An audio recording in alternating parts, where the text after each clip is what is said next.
V20 and Manila are honored to have you with us for the V20 Local Summit Indonesia Edition 2024. Back in 2002, we had the honor of hosting the V20 Summit in Ubud, Bali, Indonesia.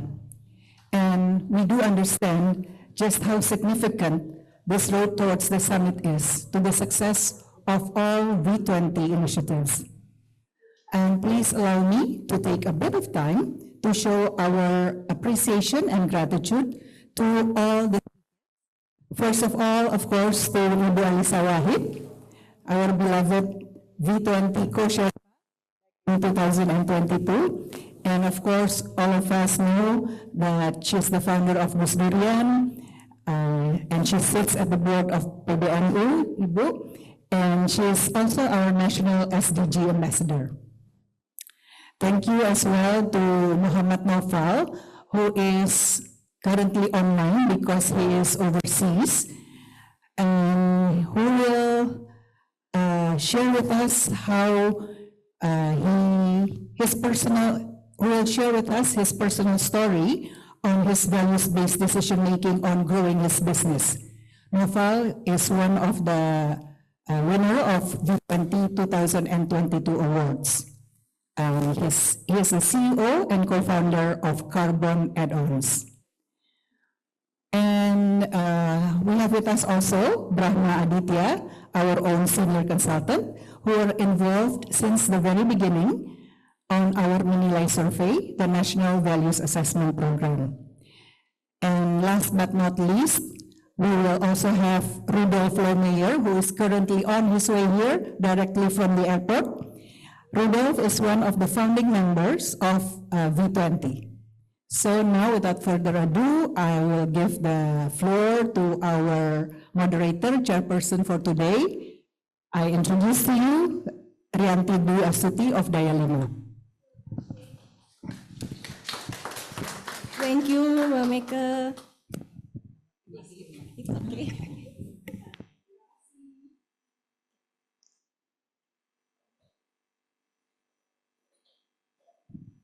Assalamualaikum warahmatullahi wabarakatuh. Salam sejahtera untuk kita semua. Shalom, Om Swastiastu, Namo Buddhaya, salam kebajikan. Ini agak bingung dibuka, tadi udah langsung sama Mbak Meike, tapi boleh ya aku menyapa lagi semuanya dari awal. Selamat sore semuanya, apa kabar? Alhamdulillah, semoga semua dalam keadaan sehat dan bahagia. Terima kasih sudah menyempatkan diri untuk hadir ke Road to V20 Brazil Indonesia Edition. Valuable, let value be your guide di Rumah Wijaya. Perkenalkan, saya Rianti Dwi Astuti dari Daya Lima Group yang akan memandu acara sore ini selama kurang lebih 2 jam ke depan. Pertama-tama, saya mau balik menyapa co-chairs V20 2022. Ada Mas Yuri Yogaswara duduk di belakang. Semuanya selamat datang Mas Yuri. Tentu juga tadi ada Mbak Meike Malaon yang udah membuka sebetulnya hari ini. Terima kasih sudah kembali menjadi tuan rumah untuk rangkaian acara menuju V20 24.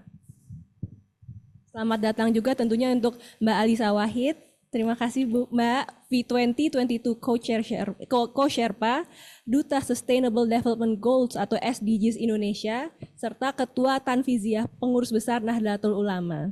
Dan juga ada Mas Brahma Aditya, Head of Applied Science and Imagination Center atau ASIC Daya Dimensi Indonesia. Saya rasa semua yang hadir sangat bersemangat untuk mendengar pemaparan materi hari ini. Lalu selamat sore juga untuk teman-teman yang sudah bergabung secara virtual di Zoom. Terima kasih tetap mengusahakan untuk berpartisipasi meski terpisah oleh jarak. Saya juga mau menyapa Mas Muhammad Naufal selaku CEO dan founder Carbon Add-ons yang turut bergabung secara virtual dari Vietnam. Semoga nanti ada waktu terus bisa mengikuti ya Mas untuk biar kita bisa ngobrol-ngobrol lebih lanjut lagi. Dan tentunya rasanya tidak lengkap jika acara Road to V20 Brazil tidak dibuka oleh memperkenalkan apa itu V20 24. V20 Brazil memiliki tema Values Vision, The Collaborative Advantage, yang berlandaskan kepercayaan bahwa untuk sukses mencapai tujuan bersama perlu kerjasama yang efektif. Dan tujuan yang kita harapkan bersama adalah menjadikan nilai sebagai dasar dari pembuatan keputusan serta kebijakan. Serta secara spesifik, V20 Brazil ini memiliki 4 task force atau satuan tugas yang khusus membahas cara mengatasi isu spesifik. Yang dipilih adalah transformasi ekologis berdasarkan kecerdasan alam, pendidikan evolusioner, kepemimpinan inklusif, dan etika AI dan digital. Meski belum bisa hadir secara langsung, mari kita saksikan video sambutan dari Miss Ines Madeiros, Chair of V20 Brazil.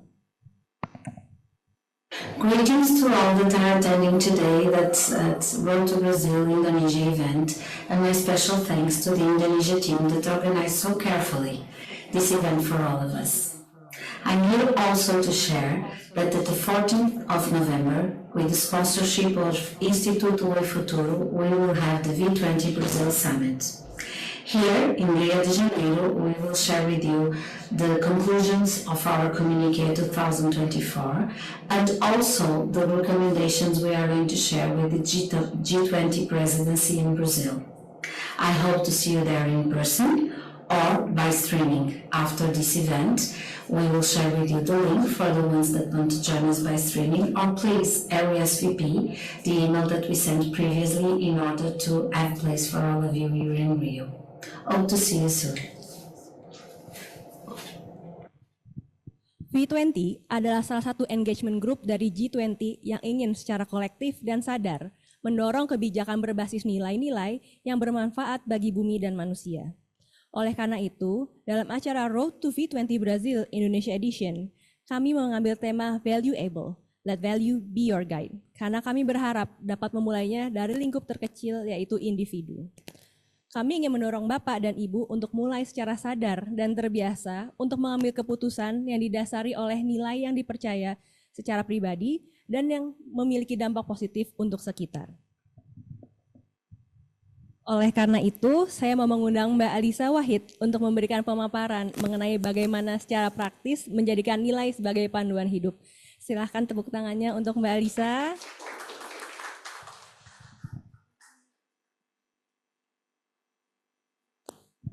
Halo Mbak, terima kasih sudah menyempatkan waktu sore hari ini. Sebelumnya izinkan saya memperkenalkan profil Mbak Alisa secara singkat terlebih dahulu ya Mbak. Mbak Alisa Wahid adalah seorang psikolog yang memiliki fokus memperhatikan isu keluarga, anak, dan perempuan. Selain itu, Mbak Alisa juga aktif di bidang sosial dan multikulturisme melalui perannya sebagai koordinator jaringan Gus Durian, Duta SDGs Indonesia sejak 2019, Ketua Tahfiziah Pengurus Besar NU, serta Co-Sherpa V2022 Indonesia. Tanpa perlu berlama-lama lagi, Mbak Alisa, waktu dan tempat dipersilahkan. Ini sensitif tapi bergerak dikit udah langsung kedengeran ya. Baik, Assalamualaikum warahmatullahi wabarakatuh. Selamat siang, selamat sore, salam sejahtera untuk semuanya. Mohon maaf saya bukan aliran salam enam agama, bukan karena apa-apa, tapi karena sampai saat ini sebetulnya kita masih punya ganjalan terhadap agama lokal. Agama pribumi ya, seperti Kaharingan, Sunda Wiwitan, begitu. Itu jadi out of respect kepada kelompok-kelompok yang lebih kecil ini yang sampai saat ini tidak bisa disebut sebagai agama di Indonesia, saya memilih untuk mengucapkan salam untuk kita semua ya, salam sejahtera untuk kita semua, dan karena saya Muslim, saya Assalamualaikum, gitu ya. Jadi bukan karena mungkin ada teman-teman di sini yang Konghucu atau yang Buddha, bukan karena saya tidak menghormati, tapi justru karena saya ingin menghormati semua. Ada 200 agama lokal di Indonesia kalau kita sebutin ya, selesai sesinya hanya untuk salam-salam begitu. Nah, Bapak Ibu sekalian, saya senang sekali bisa berpartisipasi dalam G20 Indonesia kali ini. Approach yang sangat menarik ya. Saya sejak kuliah itu memang sangat apa yang kita sebut sebagai principle centered life begitu, dan ini kemudian saya rasakan betul sampai saat ini begitu. Boleh boleh kita share? Ya. Jadi Bapak Ibu sekalian, ternyata values itu bukan hanya sesuatu yang di awang-awang, tapi betul-betul menentukan apa yang kita alami. Buat Bapak Ibu yang beragama Katolik dan sempat membaca ensiklikal yang ditulis oleh Paus Fransiskus, baik Laudato Si maupun Fratelli Tutti, itu beliau salah satunya yang beliau soroti adalah bagaimana kehidupan kita saat ini menjauh dari nilai-nilai luhur, begitu. Kita mengalami banyak sekali persoalan secara sistemik ya karena kita meninggalkan nilai-nilai itu sebagai pemandu kita. Kalau dalam konteks Indonesia, Pancasila sebagai pemandu jalan bangsa Indonesia sekarang juga tidak muncul sebagai benar-benar berfungsi sebagai pemandu. Next slide. Nah, saya sangat tertarik dengan pendekatan ini. Ini harusnya ada Stephen Covey gitu ya, tapi entah hilang salah saya berarti ini. Kenapa? Salah satunya menurut saya ya karena kita kurang di pilar-pilar ini. Jadi itu yang menjadi PR kita. Jadi sekarang rasa Values 20 sebagai sebuah gerakan masyarakat itu harus benar-benar kita jadikan gerakan masyarakat gitu. Moga-moga saya senang sekali melihat banyak sekali hadirin pada hari ini, hadir in dan hadir out yang di sini dan yang di online begitu ya. Karena ini menandakan ada kerinduan dari kita semua untuk menghadirkan nilai-nilai sebagai pemandu kehidupan kita bersama dan kerinduan kita untuk menyelesaikan persoalan-persoalan kita bersama. Dan moga-moga dari sini kita bisa menyusun langkah bersama. Tadi saya baru share dalam sebuah training saya diperkenalkan kalimat ini. Sebentar. Kalimatnya in a sea of turbulence, our life ya. When a system is far from equilibrium, small islands of coherence have the capacity to shift the entire system. Ketika sebuah sistem yang kompleks itu sudah jauh dari titik keseimbangan, maka inisiatif-inisiatif kecil yang koheren satu sama lain itu justru akan bisa tip the balance, akan bisa menciptakan equilibrium itu, keseimbangan itu. Barangkali kita sendiri-sendiri punya ruang kita sendiri menumbuhkan nilai-nilai itu. Kalau kita lakukan bersama-sama, insya Allah kita bisa menuju ke equilibrium yang kita harapkan. Terima kasih. Mohon maaf Mbak kalau kelamaan. Terima kasih sekali. Moga-moga nanti kita bisa diskusi. Terima kasih Mbak Elisa untuk ilmunya. Semoga tidak hanya menjadi bekal untuk kita mengikuti sesi hari ini, tapi juga yang pastinya untuk menjalani hidup yang lebih selaras dengan nilai pribadi dan kolektif untuk kebaikan bersama tadi itu. Jika Bapak atau Ibu ada yang memiliki pertanyaan, silahkan disimpan terlebih dahulu. Nanti sesi tanya jawab akan saya buka di akhir acara. Mbak Elisa boleh kembali ke kursi dulu. Terima kasih Mbak Elisa.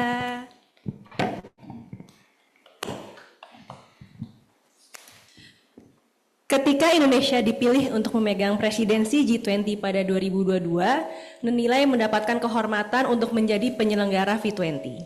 Nenilai adalah inisiatif untuk memahami nilai-nilai yang penting bagi individu, komunitas, dan bangsa Indonesia melalui survei nasional. Dengan memahami nilai-nilai yang kita yakini, yang kita saksikan, dan yang ingin kita wujudkan sebagai sebuah bangsa adalah bekal untuk membangun Indonesia ke arah yang lebih baik bersama-sama.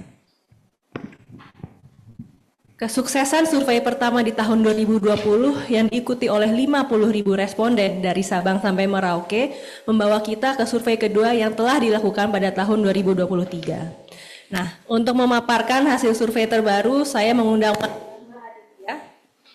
Head of Applied Science and Imagination Center atau ASIC Daya Dimensi. Silakan Mas Brahma. Sebagai Kepala Divisi Research and Development Daya Demensi Indonesia, Mas Brahma Aditya adalah psikolog lulusan Universitas Gadjah Mada yang belum lama ini diundang ke International ITC Juli 2024 di Granada, Spanyol untuk merepresentasikan hasil risetnya yang berjudul Failing Cultural Biases, Exploring the Efficacy of Absorptive Methods in Recruitment Tools in Indonesia. Panjang judulnya Mas ya, keren banget. Tepuk tangannya boleh lagi buat Mas Brahma. Oke, tanpa berlama-lama, silahkan waktu dan tempat dipersilahkan. Baik, terima kasih Bu Rianti atas kesempatannya dan kepada penyelenggara. Mungkin untuk kita mulai sebenarnya menilai itu apa sih? Jadi menilai ini sebuah gerakan yang ingin fokus. Sama apakah slide-nya bisa ditampilkan ya dari teman-teman? Oh iya. Jadi sebenarnya menilai ini adalah sebuah inisiatif yang ingin benar-benar mengerti sebenarnya di Indonesia itu nilai apa yang kita miliki. Kita ingin benar-benar memahami itu dan kita bergerak ke arah nilai-nilai yang bersama-sama kita inginkan. Dan nilai ini kami menggunakan 7 framework dari Barrett, di mana 7 framework ini itu merupakan level yang mungkin Bapak dan Ibu sekalian dan teman-teman yang ada di sini itu lebih paham mengenai tentang Maslow. Jadi ini adalah berlanjutan dari Maslow, di mana 3 level terbawah, penghargaan diri, keterhubungan dan kelangsungan hidup, itu adalah hal-hal yang sifatnya nilai terhadap diri sendiri. Bagaimana kita bertahan hidup, bagaimana kita bisa tidak diabaikan oleh orang lain, dan bagaimana kita bisa membuktikan diri kita sendiri. Tetapi setelah pada poin keempat, transformasi, di mana kita ingin untuk berkontribusi terhadap orang lain, itu maka ada menemukan jati diri, memberikan sumbangsih, dan berdharma bakti. Jadi ini adalah 7 level, dan ini yang akan nanti kita bahas di dalam survei dan nilai selanjutnya. Nah, selain dari 7 itu sendiri, sebenarnya di dalam nilai ini ada 3 hal yang kita ukur. Yang pertama adalah nilai masing-masing individu, termasuk apabila saya mengisi surveinya adalah apa nilai yang saya pegang. Saya itu adalah orang-orang yang dapat digambarkan melalui kata apa. Kemudian yang kedua adalah nilai apa yang saat ini saya rasakan di sekitar kita, yang itu bisa berarti di Indonesia atau mungkin lingkungan kerja di Indonesia dan seterusnya sesuai dengan konteks. Dan pada survei nilai ini ya kan nilai yang Anda rasakan di Indonesia saat ini.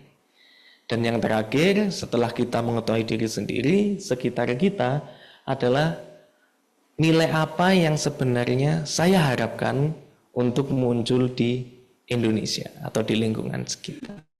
Jadi ada 3 hal, yaitu saya sendiri, sekitar saya, dan di masa depan saya harapannya nilai-nilai ini akan hidup di Indonesia. Dan pada survei kali ini, sebelumnya pada survei nilai 2020 itu jumlahnya mungkin lebih banyak, tetapi pada survei 2023 kita ingin melihat keseimbangan antara populasi yang ada di Indonesia. Ingin mendapatkan gambaran sebenarnya Indonesia ini seperti apa semua. Dan dari situ kita memiliki ini cukup panjang, mungkin ini Bapak Ibu bisa kita next ya Bapak Ibu. Karena ini angka-angka nggak berwarna lagi slide-nya ya Bapak Ibu, jadi kita next saja. Nah, jadi kita masuk ke hasilnya Bapak Ibu. Jadi ini adalah hasil survei nilai 2023, di mana Bapak Ibu di sini bisa melihat ada jabaran nilai-nilai. Tetapi yang bisa kita amati di sini Bapak Ibu, di dalam lingkaran-lingkaran ini Bapak dan Ibu dan teman-teman sekalian bisa melihat ada warna hitam dan warna merah. Hitam adalah nilai yang bersifat netral. Sementara warna merah ini adalah nilai yang memiliki potensi menghambat. Contohnya seperti apa nilai-nilai yang berwarna merah ini? Contohnya ada pada bagian tengah, birokrasi atau aturan berbelit-belit. Itu sedang kita rasakan. Kemudian korupsi, dominasi kaum elit atau terpandang, berpikir jangka pendek, itu masih sangat partisipan rasakan, responden rasakan di Indonesia saat ini. Ini akan cukup panjang, tetapi ini akan lebih menarik ketika nanti membandingkan dengan nilai tahun 2020. Karena kita sering bertanya, nilai itu stagnan atau dinamis. Jadi sebagaimana kita tahu bahwa nilai katanya sejak dini kita tumbuhkan dan tidak akan berubah apa iya, itu yang akan kita lihat. Apakah perbedaan generasi, perbedaan wilayah itu juga mempengaruhi. Jadi masuk kepada poin 1, yaitu nilai apa yang kita pegang atau yang responden pegang. Di sini kita melihat bahwa antara 2020 dan 2023 itu tidak jauh berbeda. Namun terdapat dua nilai yang dalam tanda kutip tidak muncul di 2023 atau peringkatnya itu tidak termasuk dalam 10 besar. Yaitu adalah nilai menghormati orang tua dan nilai integritas atau kejujuran. Itu sudah tidak lagi menjadi 10 nilai tertinggi. Lalu apa yang muncul nilainya? Nilai itu digantikan dengan ambisi dan juga empati. Tetapi dari 10 ini 8 sisanya sama. Sehingga kita mengetahui bahwa masyarakat Indonesia atau responden kita itu merasa tidak ada nilai yang benar-benar jauh. Mungkin ada pergeseran sedikit bahwa ingin berambisi menjadi lebih baik atau menjadi lebih peka terhadap orang lain. Tetapi 8 lainnya itu masih sama. Kemudian lanjut lagi kepada nilai yang kita rasakan saat ini. Di nilai yang kita saat ini juga sama. Dan dua nilai yang berubah.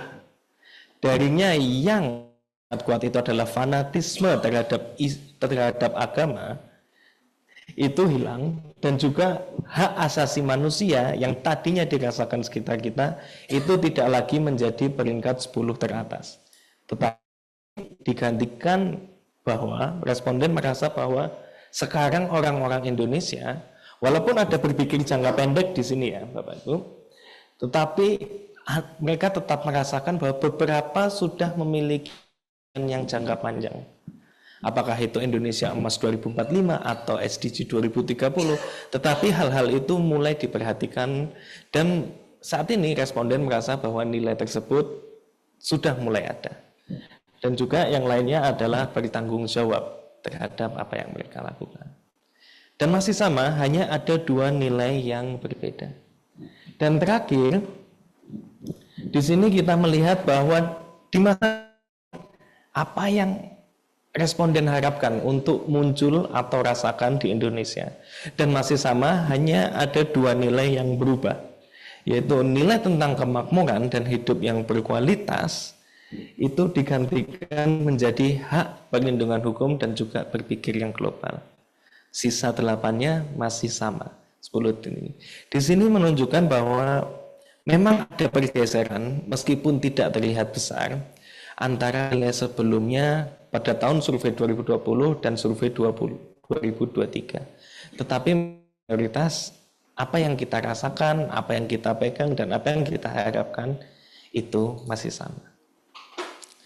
Terakhir sebelum menutup, jadi setelah kita melihat bahwa tadi ada lingkaran berwarna hitam dan merah, kita sebenarnya ada yang namanya entropi, yaitu sejauh mana antara yang kita harapkan masa depan, kita saat ini, dan apa yang kita rasakan sekitar kita, itu kita hitung menjadi entropi budaya. Pada tahun 2020, entropi itu 42%. Tetapi di tahun 2023, nilai itu berubah menjadi 35%. Meskipun ini sebuah pencapaian yang bagus, bahwa entropi budaya kita menurun, tetapi tetap ada nilai-nilai yang berpotensi menghambat, yaitu birokrasi aturan berbelit-belit, korupsi, dominasi kaum elit, berpikir jangka pendek, dan diskriminasi SARA. Mungkin itu sekian yang saya bisa sampaikan atau paparkan terkait dengan survei dan nilai. Terima kasih. Terima kasih Mas Brahma atas pemaparannya, singkat, padat, dan jelas. Bisa dilihat ya bahwa memang ternyata nilai sekarang yang terbaru walaupun responnya lebih sedikit, tapi secara kualitas lebih baik karena lebih mencerminkan Indonesia sekarang. Oke, sama seperti tadi, jika Bapak Ibu ada pertanyaan, mohon bersabar,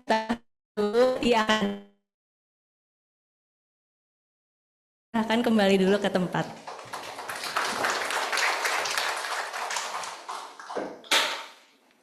Sebagai salah satu penggagas nilai, Daya 5 Group adalah konsultan pengembangan strategis SDM yang memiliki kepedulian dengan dampak sosial.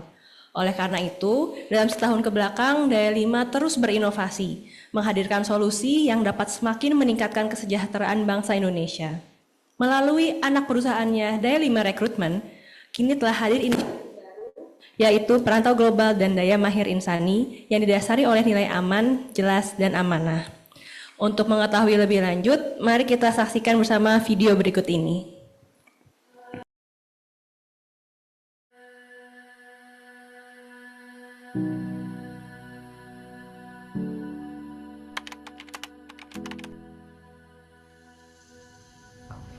Berangkat aja nih. Kalau Bapak sih gitu, dia ngedukung terus ya. Banyak yang bilang susah cari kerja di Indonesia, banyak yang bilang sulitnya dapat pendapatan yang besar atau tinggi gitu ya. Gue melihat sebenarnya peluangnya ini kita bisa cari dia di luar Indonesia. Awalnya pengen sendiri, cuman akhir-akhir ini aku ngelihat banyak banget orang Indonesia yang bekerja di luar kan, sesuai dengan profesinya. Dan itu bisa ternyata kan. Kak, pingin dong kerja di luar negeri. Kak, pingin dong dapat penghasilan lebih tinggi. Tapi mereka nggak tahu cara gimana. Gue berharap sih dengan apa yang kita lakukan bisa ngebantuin memastikan teman-teman ketika berangkat ke luar negeri, ketika bekerja ke luar negeri itu sesuai dengan prosedur, aman, dan teman-teman mendapatkan apa yang memang diinginkan. Kita banyak ketemu, kita punya banyak kandidat yang pingin berangkat, punya keinginan berangkat, tetapi mereka belum disiapkan dalam segi bahasa. Makanya ini PR besar yang memang harus dikerjakan bersama gitu. Gak cuma dengan kita tim Perantau Global, kita harus kolaborasi dengan tim lain gitu ya yang memang memiliki kemampuan untuk meningkatkan soft skill atau kemampuan bahasa.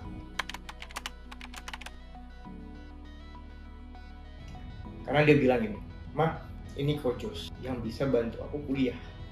Dan saat itu gue belum nangis. Gue nangis pas gue tanya ke dia adalah, "Kamu kerja di mana?" Sekarang aku kerja di PwC kan. Gue gak pernah berpikir saat gue melakukan perekrutan itu dan gue memberikan beasiswa saat itu, anak ini akan bisa bekerja di tempat yang jauh lebih baik, akan bisa ngebantuin keluarganya jauh lebih baik lagi. Jadi value ini yang gue coba selalu sharing ke teman-teman Perantau Global. Ketika kita ngebantu seseorang, kita nggak pernah tahu ke depannya akan jadi apa. Tapi ketika kita ketemu di masa depan dengan orang yang kita bantu dan orang tersebut berterima kasih kepada kita atas apa yang kita sudah berikan, itu kebahagiaannya jauh dari materi kalau gue bilang. Dan gue udah pernah ngalamin ini dan gue rasa Perantau Global harus benar-benar jalan dengan visi seperti ini, memberikan bantuan, memberikan dampak yang jauh lebih besar, gak cuma ke kandidat yang berangkat tapi ke keluarganya juga. Perasaan orang tua saya dan saya juga sedih ada, tapi kami juga tetap harus support keluarga kami, harus tetap mendukung keluarga kami, dan mudah-mudahan adekku tetap di sana aman, nyaman, dan kembali ke Indonesia dalam keadaan sehat. Yang mama bilang, ya Denis mah beda, mama percaya gitu.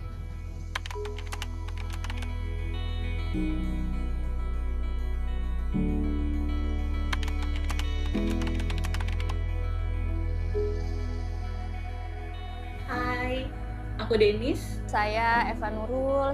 Saya Joshua. Aku Perantau Global. Saya keluarga Perantau Global. Saya tim Perantau Global.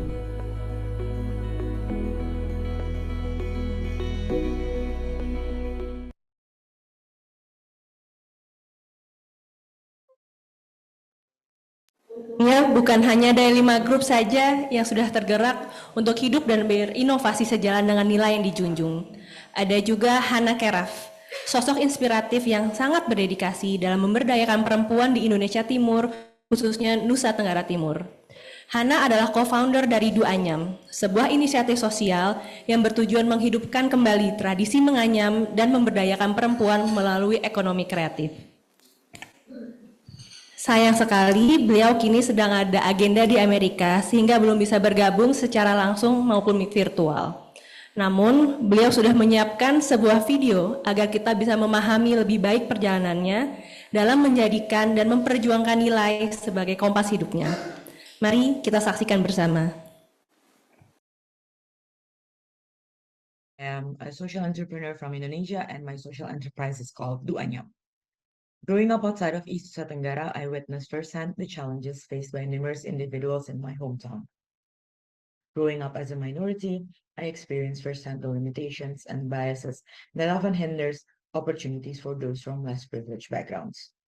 This experience has ignited a profound sense of empathy within me and instilled a fervent desire to create a positive change in the region where my roots are.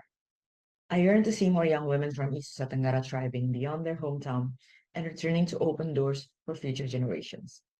I've also come to realize the unwavering importance of perseverance, persistence, and patience, especially when venturing into less well paths. Choosing to build an enterprise centered around thousands of women from East Nusa Tenggara was not a popular choice for many young girls in Indonesia. The path to entrepreneurial success is often with challenges, but through unwavering determination and resilience, one can surmount any obstacle. People often reminded us of the immense difficulties that we would face in the beginning and in the journey after, advising us to pursue other opportunities in life. When we were young, we had time, we had determination, and we had a purpose to serve others. We may not change the whole world, the whole Indonesia. We can certainly make a significant impact on the lives of one or two individuals in remote areas like East Nusa Tenggara. Returning to my roots has been instrumental in my journey. East Nusa Tenggara is where I embed the values that have shaped my character. It's a place that continues to inspire me and remind me of the ultimate purpose behind my endeavors. Starting early has been a strategic advantage. As a youth, I was fortunate to have the time and energy to invest in my entrepreneurial pursuits, allowing me to experiment, learn from my mistakes, and lay a solid foundation for the future. Lastly, friendship. I'm incredibly fortunate to have embarked on this decade-long journey with my junior high school friends, my best friends. The unwavering support among us three young women have been the bedrock of my entrepreneurial journey, my impact journey. We empowered each other before anything else, and together we've empowered countless women out there. These values have been the fuel for my unwavering commitment to excellence and my aspiration to make a significant, enduring, and lasting impact in Indonesia.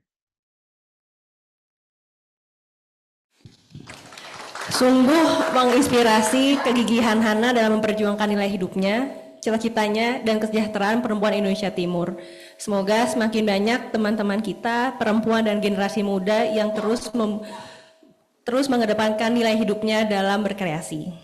Dan last but not least, ada satu lagi narasumber kita yang gigih merintis karir berlandaskan nilai-nilai kehidupan yang dipercayainya. Yang sudah sempat aku sapa sedikit di awal acara, ada Mas Muhammad Naufal, CEO dan founder Carbon Add-ons. Sebelum aku ngobrol-ngobrol lebih lanjut dengan beliau, mari kita saksikan video berikut ini. Alam yang sangat luas dan beragam. Keindahan ini patut kita lestarikan demi generasi yang akan datang.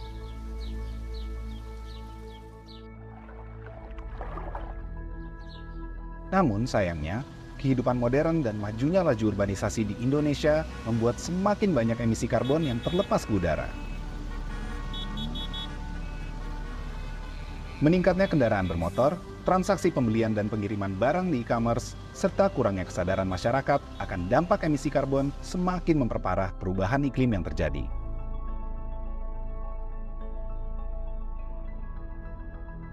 Banyaknya emisi karbon yang terlepas ke udara tidak hanya membahayakan lingkungan dan kestabilan ekonomi, namun juga mengancam nyawa kita manusia. Satu langkah konkret harus segera dilakukan agar kualitas lingkungan dan hidup kita tetap terjaga. memperkenalkan Carbon Add-ons, platform yang memberikan solusi yang terintegrasi untuk memudahkan masyarakat mengurangi emisi karbon secara mudah dan cepat. Dengan plugin Carbon Add-ons yang terintegrasi pada aplikasi e-commerce, pengguna dapat dengan mudah mengkalkulasi emisi karbon yang dihasilkan dari setiap pembelian, mengkonversinya ke rupiah, dan mengalirkan dana yang dihasilkan ke berbagai proyek iklim yang terdaftar untuk melestarikan lingkungan. Progres penyaluran dana pun juga dapat dilihat secara transparan. Pengguna bisa melihat dampak positif yang dihasilkan dari dana tersebut berupa program pelestarian lingkungan dan pemberdayaan komunitas lokal. Dengan menggunakan layanan Carbon Add-ons, pembeli dan penjual turut terlibat dalam mengurangi emisi karbon yang dihasilkan oleh transaksi di e-commerce dan berpartisipasi secara langsung untuk melestarikan lingkungan dan memberdayakan komunitas lokal. Mari berkontribusi mengurangi emisi karbon Anda dan lestarikan keindahan alam Indonesia bersama Carbon Add-ons.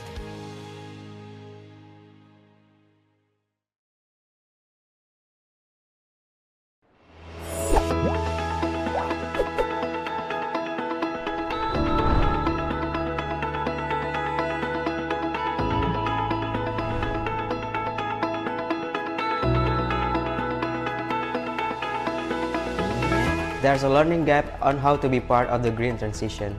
Traditional education has done so little to address this issue.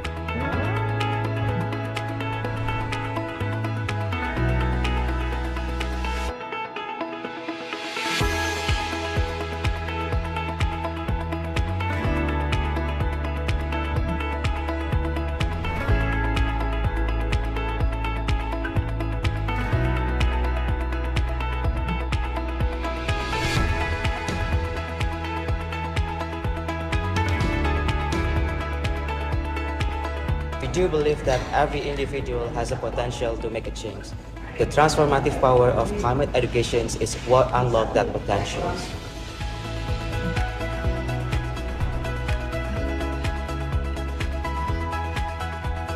We want to expand our impact and sustainability of Carbon Academy by becoming the next EDX focusing on climate and sustainability issues. By dreaming big, we can create a change.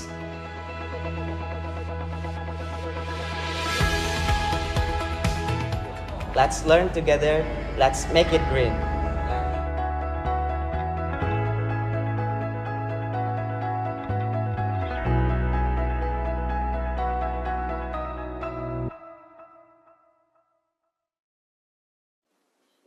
Kita tepuk tangannya sekali lagi Bapak Ibu. Sebuah informasi penting, Carbon Add-ons adalah juara nasional Indonesia pada ajang Entrepreneurship Sports Generation atau ESG 2022. Kolaborasi antara The Global Education and Leadership Foundation dan V20, di mana di tahun yang sama presidensi dipegang oleh Indonesia. ESG sendiri adalah sebuah kompetisi kewirausahaan global yang bertujuan memberikan wadah bagi para startup untuk berkembang sesuai dengan kaidah praktik kewirausahaan yang bertanggung jawab untuk melampaui potensi mereka dan mencapai skala global. Nah, mungkin boleh dibantu Mas Nova untuk dipin di Zoom.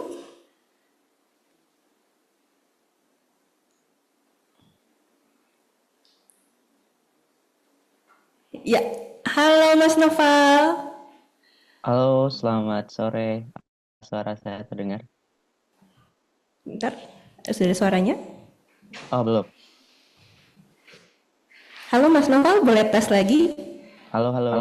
Oh, oke, udah ada suaranya. Halo Mas Noval, terima kasih sudah menyempatkan waktu untuk turut hadir pada sore hari ini secara virtual dari Vietnam.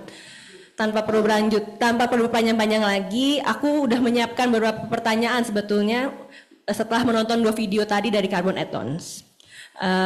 Tadi kan baru secara video ya, belum ngobrol langsung nih. Mungkin Mas Naufal bisa langsung cerita bagaimana awalnya tercetus ide untuk merintis Carbon Add-ons dan dampak apa yang diharapkan untuk masa depan Indonesia. Ya, terima kasih sebelumnya atas kesempatannya. Jadi memang awal mula Carbon Add-ons itu dari masalah pribadi ya, dari pandemi COVID. Jadi memang di mana kita mulai ada habit baru ya terkait kebutuhan belanja online kita gitu. Nah, waktu itu sih sebenarnya permasalahan pribadi bahwasanya kita kan udah mulai work from home gitu ya, dan kita banyak belanja online dan di rumah saya pun juga begitu gitu. Nah, kebetulan memang di rumah itu 8 bersaudara ya, dan semuanya itu pada pulang waktu COVID ya. Dan akhirnya itu pasti ya dulu tuh ada paket yang datang gitu ya, dan awal mula notice problemnya adalah wah, sampah kemasan paketnya tuh banyak banget di rumah gitu kan. Dan alhasil karena memang saya bekerja di sektor sustainability gitu ya, cukup memang semeningkat itu gitu ya, transaksi online gitu, dan ternyata memang benar. Jadi pada tahun 2022 itu ada sekitar 150 juta transaksi, meningkat 58% gitu ya dibanding sebelum COVID. Dan kalau kita hitung potensi emisi karbonnya itu bisa sampai ke tingkat 3,12 juta ton CO2 emission equivalent, yang mana nilai ini tuh sama dengan emisi negara Madagaskar dalam 1 tahun. Jadi dalam 1 bulan aja kita tuh bisa menghasilkan emisi karbon selama 1 tahun di negara Madagaskar. Dan yang lebih parahnya lagi gitu ya, karena memang pertumbuhan ekonomi digital itu makin tinggi, bahkan di tahun 2030 berdasarkan data Economy Report Temasek dan juga Google itu, kita bisa menghasilkan 30 juta CO2 emission, 30 juta ton CO2 emission equivalent gitu ya. Langsung shock gitu waktu itu. Jadi it's actually a huge problem, but unfortunately not all people are aware of it. But honestly we need we need immediate action on it gitu. Dan itulah yang akhirnya jadi awal mula Carbon Net tercipta, yang harapannya itu simple banget. Kami ingin memperkenalkan bahwasanya aksi iklim itu mudah banget untuk dilakukan dan nggak harus dari pemerintah yang memulai dan menyelesaikannya. Jadi siapapun itu bisa turut berkontribusi gitu ya untuk memberikan dana offsetnya secara langsung, tinggal tap-tap aja di aplikasi Carbon Net dan udah gitu ya, we contribute to our society and environment gitu. Oke, thank you Mas. Itu rame ya, berdelapan bersaudara, bayangin 1 hari 1 orang aja itu udah 8 paket, belum Sampai lagi. kenal Pak paketnya. Oke Mas, nih tadi kan setelah jadi juara nasional pada ISG 2022, ada apa hal yang baru di Carbon Add-ons? Tadi kita juga udah menyaksikan bareng-bareng nih, ada yang namanya Carbon Academy. Boleh diceritain tentang inisiatif ini dan sudah diikuti oleh berapa peserta dan apa saja kegiatannya? Jadi ESG ini ibaratnya pintu gerbang sih buat kami. Jadi memang Carbon Add dulu baru di 2022 ya, dan alhamdulillah gitu bisa dapat kesempatan untuk ikut ESG di apa namanya di tingkat nasional gitu. Jadi memang dulu solusi kami memang hanya satu terkait carbon offset API gitu ya, untuk mengukur dan mengimbangi emisi karbon per transaksi melalui skema carbon offset gitu ya. Tapi sekarang memang karena alhamdulillah makin berkembang gitu ya, makanya produk dan layanan kami pun juga mulai berkembang juga ya. Mulai API-nya sendiri itu sekarang nggak hanya bisa mengukur emisi karbon transaksi, tapi juga per korporasi pun juga bisa. Kemudian dari kami pun juga ada layanan-layanan yang muncul lainnya, termasuk di situ konsultasi dalam bidang product carbon footprinting, di mana kita bisa tahu emisi karbon satu produk itu sebenarnya berapa. Kemudian pembuatan impact report. Kemudian dari API kami pun itu juga ada teknologi turunan transport untuk yang memang ditujukan untuk mengukur emisi karbon karyawan saat bekerja, hingga beberapa sektor di tourism dan juga agriculture yang kita coba dalami gitu ya mulai tahun depan. Dan tadi sempat disebutin juga namanya kita juga punya Carbon Academy. Jadi memang tadi dari video ya kita tahu Carbon Academy sebuah learning platform gitu, bisa diakses secara global juga karena ada websitenya untuk belajar terkait isu perubahan iklim dan green skill gitu ya. Memang harapannya kami itu tujuannya untuk bisa mengakselerasi ekonomi hijau di Indonesia, karena memang kita lihat bahwasannya kebutuhan baik industri dan juga negara itu mulai beralih gitu kan ya kepada model ekonomi yang memang berkelanjutan, ekonomi hijau gitu ya. Namun kami lihat memang banyak gap gitu ya, gap dalam arti pengetahuan dan juga teknologi yang jauh gitu ya, cukup terutama dari sisi human resource-nya. Jadi makanya Carbon Academy itu hadir gitu ya sebagai jembatan gitu untuk anak-anak muda terutama dan profesionalitas muda untuk menjadi bagian dari Green Talent Study gitu ya, yang memang sampai detik ini sih sudah ada sekitar 300 pembelajar dari 8 negara yang terlibat di dalam Carbon Academy. Dan ini yang kita juga cukup senang gitu ya, karena ternyata banyak anak-anak muda yang emang ingin berkontribusi di sektor sustainability, dan harapannya Carbon Atlas juga bisa bantu untuk akselerasi itu gitu. Wah, jadi Carbon Academy udah internasional ya Mas ya, berarti bukan hanya di Indonesia saja ya? Oke, terima kasih sekali lagi Mas Naufal sudah berbagi informasi yang sangat menarik dan berguna mengenai carbon add-ons dan tentunya perjuangan merintis karir secara idealis sesuai dengan nilai-nilai Mas Naufal itu tadi yang sangat peduli dengan lingkungan. Untuk Mas Naufal, aku harap masih ada waktu untuk tetap bergabung bersama kita karena sekarang aku ingin mengundang kembali Mas Brahma dan Mbak Alisa untuk kembali bersamaku di depan sini. Karena untuk memperkaya pemahaman kita semua mengenai pentingnya menjadikan nilai kompas kehidupan, aku akan memulai sesi diskusi panel dengan para narasumber hari ini.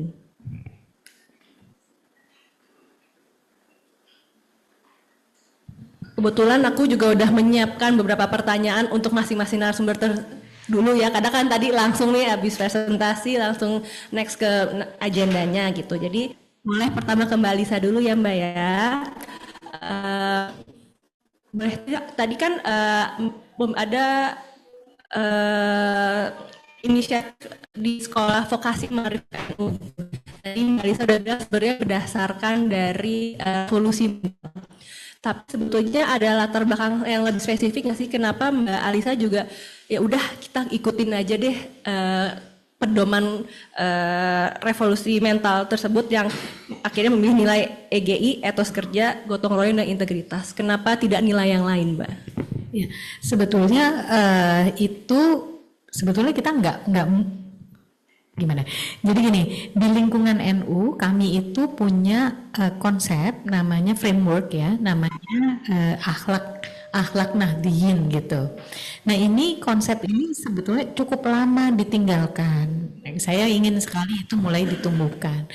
Asalnya itu dari seorang kiai waktu itu Kiai Mahfud Siddiq, beliau tahun 1942 itu mempertanyakan kenapa kalau orang Islam kok sering dianggap sering nomor sekian tuh untuk diajak kerjasama, berdagang dan lain-lain. Karena salah satunya karena etos kerja. Beliau kemudian membuat konsep ini loh, gerakannya disebutnya Mabadi Khoiro Ummah, rintisan menuju umat terbaik gitu. Nah ada beberapa nilai menurut beliau penting. Nah ini kemudian diperkuat tahun 1992. Jadi NU itu membayangkan kalau insan-insan di dalam lingkungan Nahdlatul Ulama itu punya 5 hal ini, maka harusnya insan-insan ini menjadi manusia unggulan gitu ya, manusia seutuhnya lah tadi.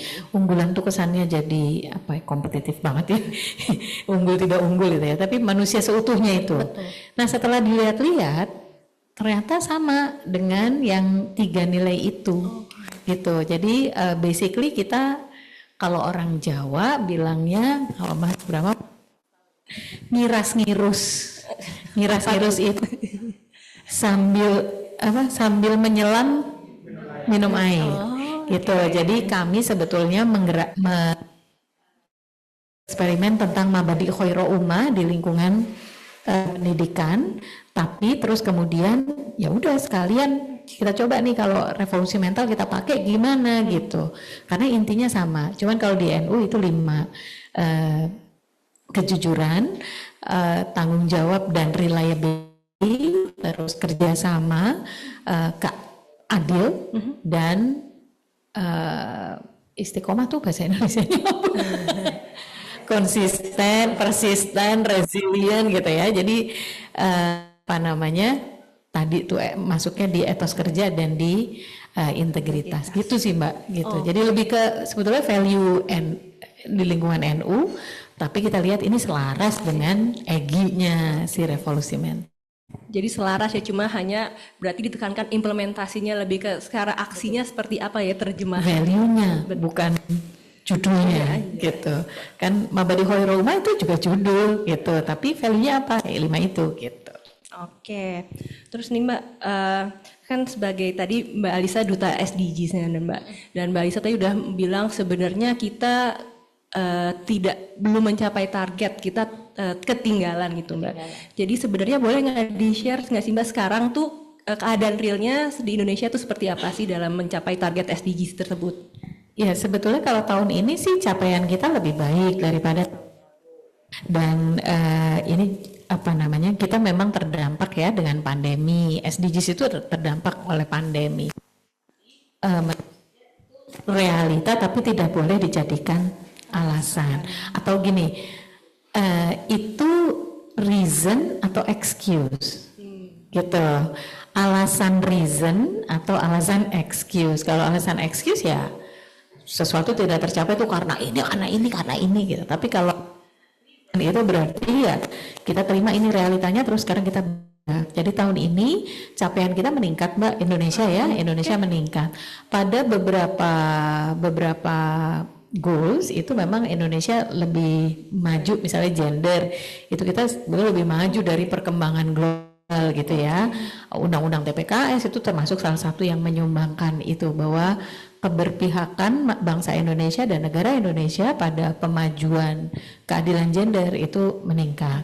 Tapi di hal terutama di isu lingkungan sebetulnya kita belum belum banyak ya gerakan kita gitu. Tapi kalau saya ya kita nggak hanya ngomong Indonesia nih, secara global kita ketertinggalannya jauh gitu. Itu yang harus dipikirkan cara supaya the world we want in 2030 itu benar-benar bisa kita wujudkan. Jadi gini, sekarang ke goalnya itu ketinggalan, ya udah terus gimana kita accelerate gitu.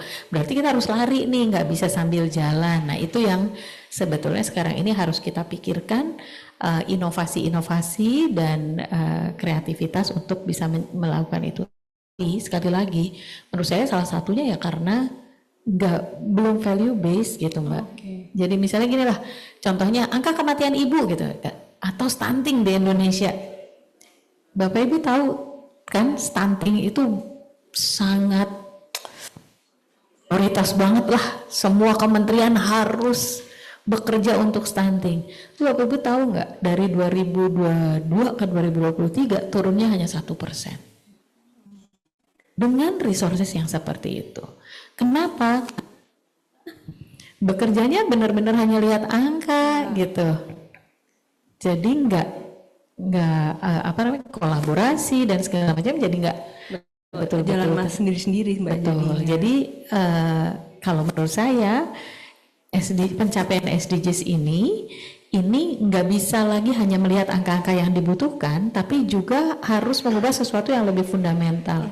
How we approach the goals, how we collaborate, how we organize ourselves itu jadi sangat penting gitu, Mbak. Oke, bentar, saya mau geser sendiri, dikit kayak musuhan jadinya sebentar ya. Oke, pertanyaan lagi nih buat Mbak Alisa terakhir. Kan ada tadi Indonesia dibilang tertinggal ya Mbak untuk mencapai SDG gitu. Terus sebenarnya kita sebagai bangsa gitu ya Mbak, secara kolektif apa sih yang bisa kita kontribusi untuk menghadapi tantangan tersebut, untuk bisa membantu mengakselerasi tercapainya SDG? Ini sebagai SDGs Ambassador itu kadang-kadang saya suka sedih antara gimana. Jadi kita seringkali kita itu terperangkap pada si judulnya gitu. Terus kita lupa bahwa kenapa sih sebetulnya ada SDGs gitu. Sebetulnya apa yang ingin apa gitu. Itu tuh kita nggak. Jadi intinya tuh jadi SDGs. Oh, kata SDGs-nya itu yang kemudian kita lebih pikirkan, terpaku alih-alih memikirkan tentang education-nya, quality education atau poverty gitu. Jadi yang saya alami Mbak, para pemimpin daerah, mereka apalagi kita tuh udah kena nawacita gitu. Ini masih ditambah lagi goalnya, goal ini. Pak, yang dilihat jangan SDG. Jadi kalau yang dibayangkan tuh, oh kita nanti akan membuat seminar tentang SDGs. Kita akan membuat studi tentang SDGs. Kita akan membuat panggung tentang SDGs. Bukan melihat bahwa di SDGs itu ada soal gizi. Kerja kita tuh kerja ngurusin gizinya gitu. Semua hal itu sebetulnya kita sudah lakukan. Hanya kadang-kadang kita melakukannya kurang efektif, gitu. Jadi harus balik ke goalnya masing-masing itu sih, gitu.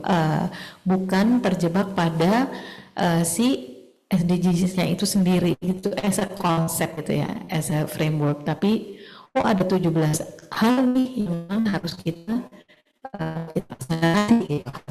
Harusnya segitu. Jadi apa ya, ini salahnya menurut dari melihat kayaknya padahal sebetulnya banyak sekali pekerjaan yang sudah kita lakukan, hanya ritme kita tidak kita atur. Harus kita lakukan untuk bisa mencapai SDGs, get to the fundamentals of the itu. Jadi kita menjadi kaum fundamentalis. Kata Gus Dur, fundamentalis itu justru kita bergerak berdasarkan prinsip gitu. Gitu. Jadi kita harus kembali ke fundamentalnya SDGs itu apa, problem-problem di tingkat bangsa kita apa, dan bagaimana kita bisa mencapai itu, kita akselerasikan. Itu sih yang harus dilakukan. Oke, Mbak Lisa, thank you. Sekarang aku juga soal nilai nih Mas Brahmani. Jadi mau tanya dulu dikit ya Mas ya. Dalam survei nilai itu ada parameter nilai yang diharapkan hidup di tengah masyarakat. Bagaimana memastikan bahwa nilai tersebut yang diharapkan tersebut yang baik untuk atau sesuai untuk kebutuhan masyarakat tersebut gitu. Karena contoh nih ya, ada orang kan biar sehat kita harus makan buah, minum jus gitu. Terus ada orang ya kita minum jus.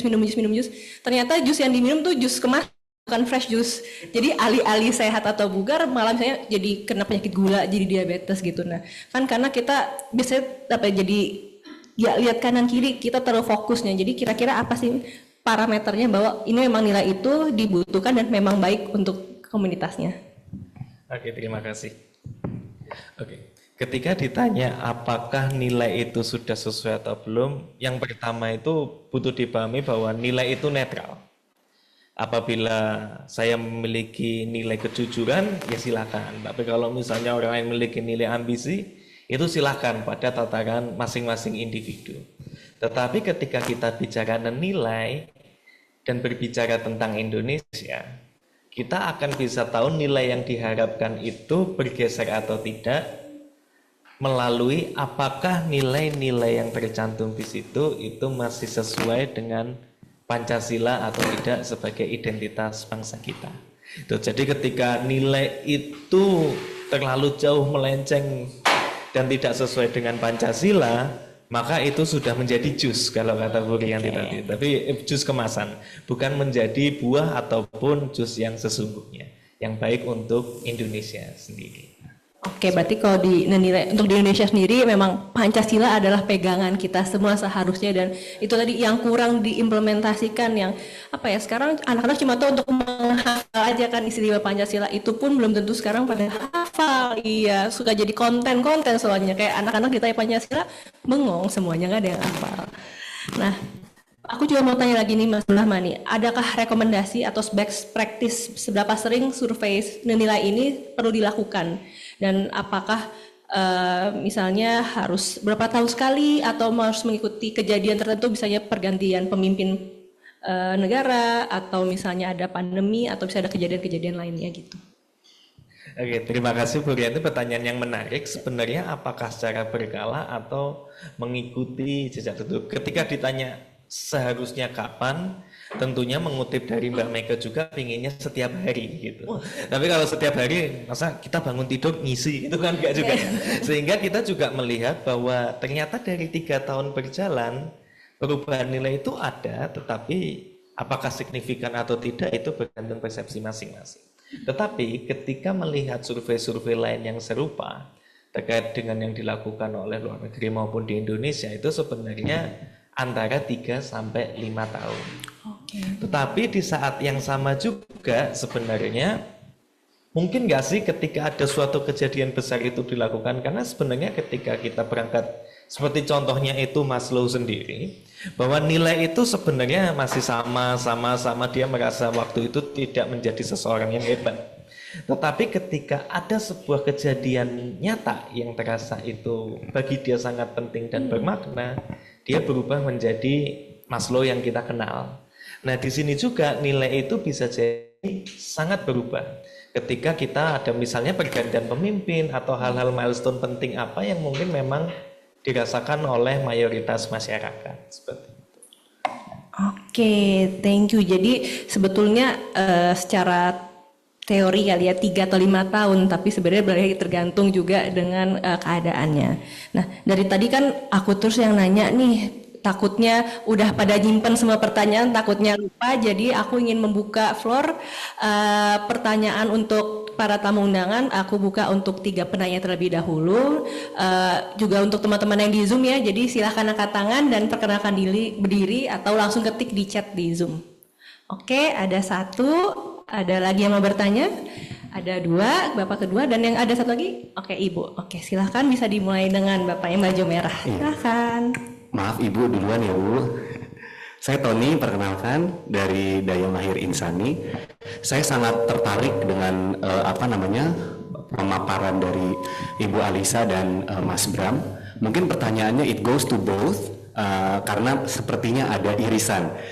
Ini sebetulnya mewakili Gen Z sekarang gitu ya. Kan it's very familiar now kalau Gen Z itu capek sedikit healing gitu. They really care sama personal wellness gitu.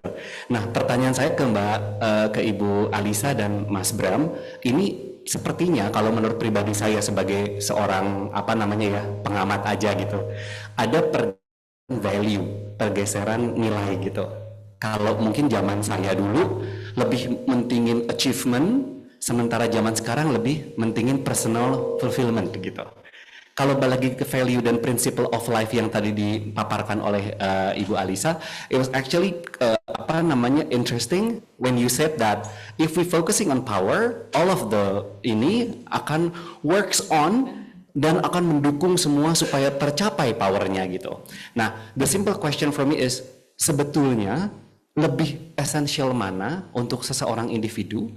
Apakah dia harus mementingkan personal happiness, meaning that personal fulfillment, wellness of him, her as a person, atau society as a whole gitu. Jadi sebetulnya lebih penting yang mana?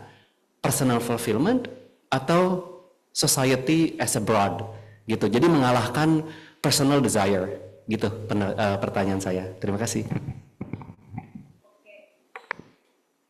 Terima kasih Mas Tony ya. Oke, sekarang boleh yang kedua, silakan. Ikunya nanti dijelaskan saya. Terima kasih. Nama saya Unggul. Saat ini saya sedang keliling Nusantara, bisa diintip juga di Instagram saya Unggul Keliling Nusantara. Saat ini sampai di 14 provinsi, saya sudah mulai dari titik 0 Pulau W dan sekarang baru sampai Jogja. Nah, tadi menarik sekali presentasi dari Mbak Alisa dan juga terpresentasi tentang nilai. Saya menemukan Mbak bahwa banyak sekali sebetulnya kelompok-kelompok civil society yang sudah melakukan bekerja dengan values. Saya ketemu di Medan, saya ketemu di Bengkulu, saya ketemu Payungi di Lampung, saya ketemu Bakti Karya di Pangandaran misalkan. Jadi sudah banyak yang dilakukan. Saya kebetulan juga terlibat di dalam satu proyek besar di ribuan kelurahan, Mbak, di mana basisnya adalah value. Jadi sebelum proyek kami mulai, kami bertanya pada masyarakat, sebetulnya kalau mencari pemimpin itu value seperti apa yang kalian inginkan? Dan ternyata sama aja, kejujuran, amanah, suka menolong, ya itu sama. Lalu oke, kamu mencari pemimpin yang punya value seperti itu, ya, dan ketemulah. Jadi pertanyaannya mungkin kalau orang itu dalam tanda kutip bodoh, gitu ya, gimana proyek bisa jalan, gitu ya? Ternyata kalau masyarakat menilai bahwa ini yang jadi pemimpin ternyata punya value-value, itu orang-orang ternyata mendukung dan proyek berjalan dengan baik. Yang jadi pertanyaan adalah sustainability. Dan kelompok-kelompok yang saya temui di Nusantara ini juga ternyata pertanyaannya sama Mbak, sustainability. Bagaimana nilai-nilai yang sudah dipegang tadi tetap berjalan dengan baik. Ya, dalam artian gini Mbak, ternyata dari yang ribuan kelurahan yang saya terlibat itu, begitu proyeknya membesar, begitu uangnya banyak, lalu orang-orang yang tadinya jujur, yang tadinya amanah, yang tadinya suka menolong, lalu mulai berpikir, lalu untuk aku apa? Masa aku kerja bakti terus? Gitu loh. Jadi nilai tadi tadi nilai kan ada pergeseran tuh ya, 2020 sama 2023 ada pergeseran. Ternyata di masyarakat juga itu juga bergeser. Yang tadinya bekerja volunteerism untuk masyarakat, ternyata setelah uangnya besar dia bergeser. Go aku apa iki? Gitu loh. Jadi pertanyaannya dan saya temukan pertanyaan ini timbul selalu Mbak di setiap sosial civil society yang tadi, gimana caranya kita tetap bisa sustain bekerja dengan value-value yang ada. Itu mungkin Mbak. Terima kasih.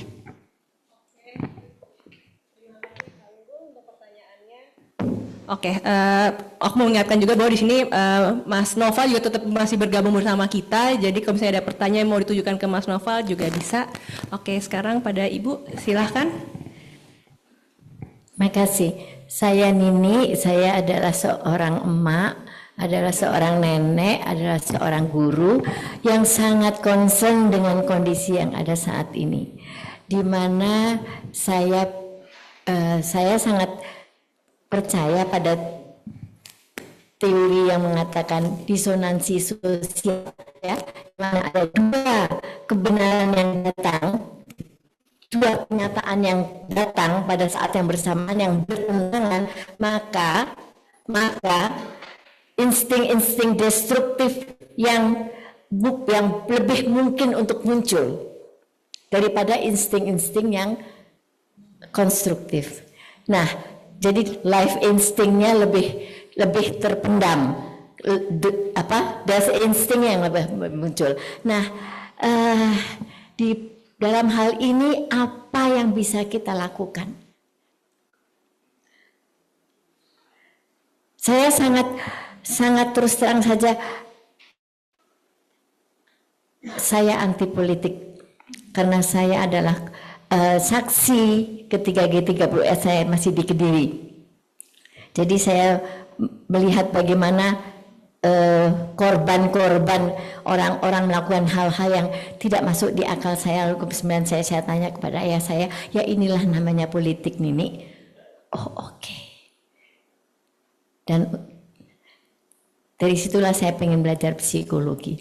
Nah, sekarang pertanyaannya adalah apakah kita juga sadar, kita semua, saya yakin pasti di antara kita juga sadar bahwa ini pemerintah atau para petinggi-petinggi kita ini melakukan begini, yang satu mengatakan begini, yang satu mengatakan begitu, di mana kondisi yang bertentangan tersebut akan menimbulkan disonansi sosial. Dan dalam disonansi sosial itu, saya sebagai dosen bisa mengatakan bahwa insting-insting yang that insting akan lebih mungkin untuk muncul daripada yang left insting. Terima kasih. Ini untuk pertanyaannya, jadi sekarang udah 3 nih, coba aku lempar dulu balik untuk dijawab oleh Mbak Alisa dan Mas Brahma. Aku coba rangkum dulu atau langsung dijawab aja?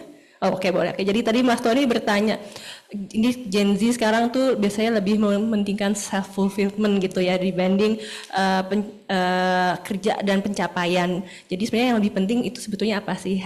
Happiness atau self happiness atau kepentingan untuk society as a whole. Lalu Pak Unggul bertanya bagaimana dia setelah keliling dari 14 provinsi, dia melihat bahwa sebetulnya di Indonesia ini para pemimpin memiliki nilai yang sama yang dijunjung dan itu yang disukai oleh tapi ketika akhirnya sudah menjadi pemimpin, sudah mendapatkan proyek, itu akhirnya yang nilai-nilai suka jadi pudar gitu. Jadi bagaimana biar mempertahankan nilai-nilai di awal itu yang dipercayai agar terus dipegang selama menjabat dan seterusnya. Lalu Bu Nini bertanya gitu, gimana bisa yang tadinya naluri untuk destruktif itu untuk dipendam dan kita putar untuk yang lebih membangun yang diutamakan gitu. Oke, silahkan dijawab Mbak Alisa atau Mas Brahma terlebih dahulu, silahkan.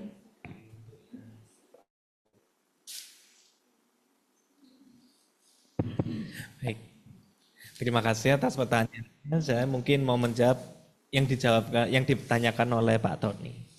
Jadi sebenarnya apa sih yang lebih penting, kebahagiaan pribadi atau achievement untuk orang lain atau kebaikan untuk orang lain, benar ya Pak Tony ya? Tentu jawaban normatifnya adalah kebenaran untuk orang lain, kebaikan untuk orang lain yang lebih banyak itu adalah benar. Tetapi sebenarnya apa yang kita pegang itu terserah kita. Apabila kita merasa bahwa memang ketika misalnya saya kerja bakti tetapi saya stres, apakah saya setiap akhir panggil tetap bekerja bakti demi saya stres? Tentunya itu akan menjadi pertanyaan yang, jadi saya hidup untuk orang lain. Kemudian nanti pertanyaannya ketika ke psikologi, lalu bagaimana dengan subjective well-being yang Anda rasakan? Karena ketika kita tidak well-being, kita kan stres, kita tidak bisa jadi tidak berfungsi secara optimal. Sehingga mana yang lebih penting adalah sebenarnya mengikuti nilai yang kita pegang dengan catatan nilai tersebut tidak bertentangan dengan nilai-nilai yang ada di sekitar kita. Walaupun ketika kita membahas nilai memang tadi ada 7 tingkat, 3 tingkat terbawah itu berbicara tentang kita sendiri, gitu. Tapi akan lebih baiknya kalau ternyata kita akan senang untuk bisa memberikan dampak ke orang lain yang bisa kita lihat di nilai 5, 6, dan 7. Tapi sebagai manusia tentunya ketika melihat menilai, Barrett tadi semuanya akan ada. Orang yang lebih ideal adalah di setiap level itu memiliki satu nilai yang penting sehingga menjadi orang yang lebih utuh baik untuk dirinya sendiri maupun lingkungan sekitar. Mungkin itu Pak Tony, semoga menjawab. Terima kasih. Thank you Mas Brahma. Mbak Alisa mungkin mau menambahkan atau mau langsung menjawab pertanyaan yang lain? Iya. Dulu saya selalu bertanya-tanya kenapa salah satu prinsip yang para kiai itu sering dorongkan itu ada namanya prinsip tawazun. Tawazun itu seimbang gitu. Makin kesini saya makin paham gitu bahwa ternyata memang kita butuh keseimbangan ya gitu. Termasuk dalam hal antara diri kita sebagai personal dengan kita sebagai anggota masyarakat begitu. Bahkan di NU sekarang kita sudah mulai memperkenalkan konsepnya, mungkin Bapak Ibu paham familiar ya dengan kalimat semoga jadi anak yang soleh gitu. Kalau ada teman kita melahirkan kan gitu ya, semoga jadi anak yang soleh, anak yang solihah gitu, berbakti bagi nusa bangsa dan agama gitu kan senangannya gitu. Betapa beratnya beban yang diberikan kepada bayi yang baru lahir gitu. Jadi kalau saya sekarang saya ganti, saya bilang saya gini, selamat atas kelahiran putranya, moga-moga ini jadi semangat buat bapak ibunya tumbuh menjadi orang yang lebih baik gitu. Karena tanggung jawabnya sebetulnya ada di bapak ibunya kan. Nah, jadi kami memperkenalkan bukan soleh solihah. Soleh solihah itu orang baik. Tapi sekarang kita geser menjadi muslih muslihah. Orang yang membawa kebaikan. Jadi dia soleh, baik, tapi dia juga menyumbang pada kehidupan yang lebih baik gitu. Ini yang kita sebut sebagai prinsip keseimbangan. Dan prinsip keseimbangan ini supaya nggak terjebak pada social pressure yang itu mengorbankan individu. Karena Indonesia tuh sociocentric societies. Sociocentric societies suka sekali mengorbankan values-nya individu, bahkan hak individu itu kalah oleh tekanan sosial. Nah ini kan juga tidak baik, kita nggak akan bisa mendapatkan benar-benar sentosa itu nggak akan terwujud kalau pressure-nya terlalu besar sehingga manusia itu potensi pribadinya tidak keluar dan dia tidak align antara apa yang ada dalam dirinya dengan apa yang ada di masyarakatnya gitu. Jadi itu memang harus di-align dan sekali lagi value center jadi sangat penting. Menyepakati nilai apa yang mau ditumbuhkan di masyarakat tersebut itu sangat penting. Kalau enggak jatuhnya begitu gitu. Jatuhnya apalagi ya kalau kita bicara Indonesia nih, yang agama tuh penting banget. Itu mayoritarianisme agama, korbannya udah sangat besar di Indonesia itu. Itu yang terjadi. Kenapa? Karena pemaksaan kehendak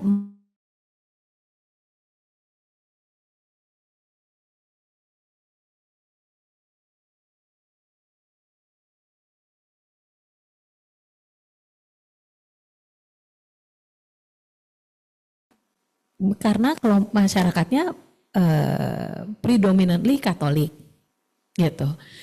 Di Bali ada sekolah-sekolah yang melarang penggunaan jilbab untuk menghormati mayoritas masyarakat yang ada di sana. Dan yang kita pendirian gereja, semuanya tuh atas dasarnya tuh mayoritas minoritas. Itu kalau pemaksaan kepentingan masyarakat tanpa diseimbangkan dengan well-being individu dan pendekatan perlindungan hak-hak individu itu gitu. Jadi kalau saya melihatnya begitu ya Mas, jadi keseimbangan itu penting. Soal sustainability value saya sebetulnya agak bingung Pak Unggul, tadi konteksnya itu adalah dari kerja volunteerism kemudian kok jadi berubah ya, tidak lagi berkhidmah gitu. Ini ada teman-teman Muhammadiyah, ada teman-teman NU, saya tadi lihat ya ada teman-teman NU. Itu hampir semuanya volunteer. Di Muhammadiyah, di NU itu volunteer. Tetap terjaga volunteer, kenapa? Karena sistemnya disesuaikan dengan volunteerisme itu. Banyak civil society organization itu mereka harus kerja full time mengerjakan hal tersebut, sehingga memang mau nggak mau lama-lama ya mulai mikir kan, ini kan kita nggak mungkin begini terus nih, harus ada bagaimana saya bisa hidup dengan sejahtera kalau kerjanya masih volunteer terus gitu, volunteer base terus. Jadi ini memang ini salah satu tantangan sih gitu. Tapi saya meyakini betul bahwa kalau kultur organisasi tersebut memang mendahulukan khidmah dan dari sejak awal mereka tahu bahwa ini khidmah gitu, itu relatifly akan lebih bertahan lama ya untuk pendekatan volunteerisme itu gitu. Yang volunteer jangan dipaksa menghasilkan yang profesional. Sistemnya yang harus diatur supaya kerjanya bisa menghasilkan sesuatu yang profesional, tapi tidak dari satu orang itu gitu. Itu agak berat gitu. Jadi tapi memang ini pertanyaan besar sih untuk kita.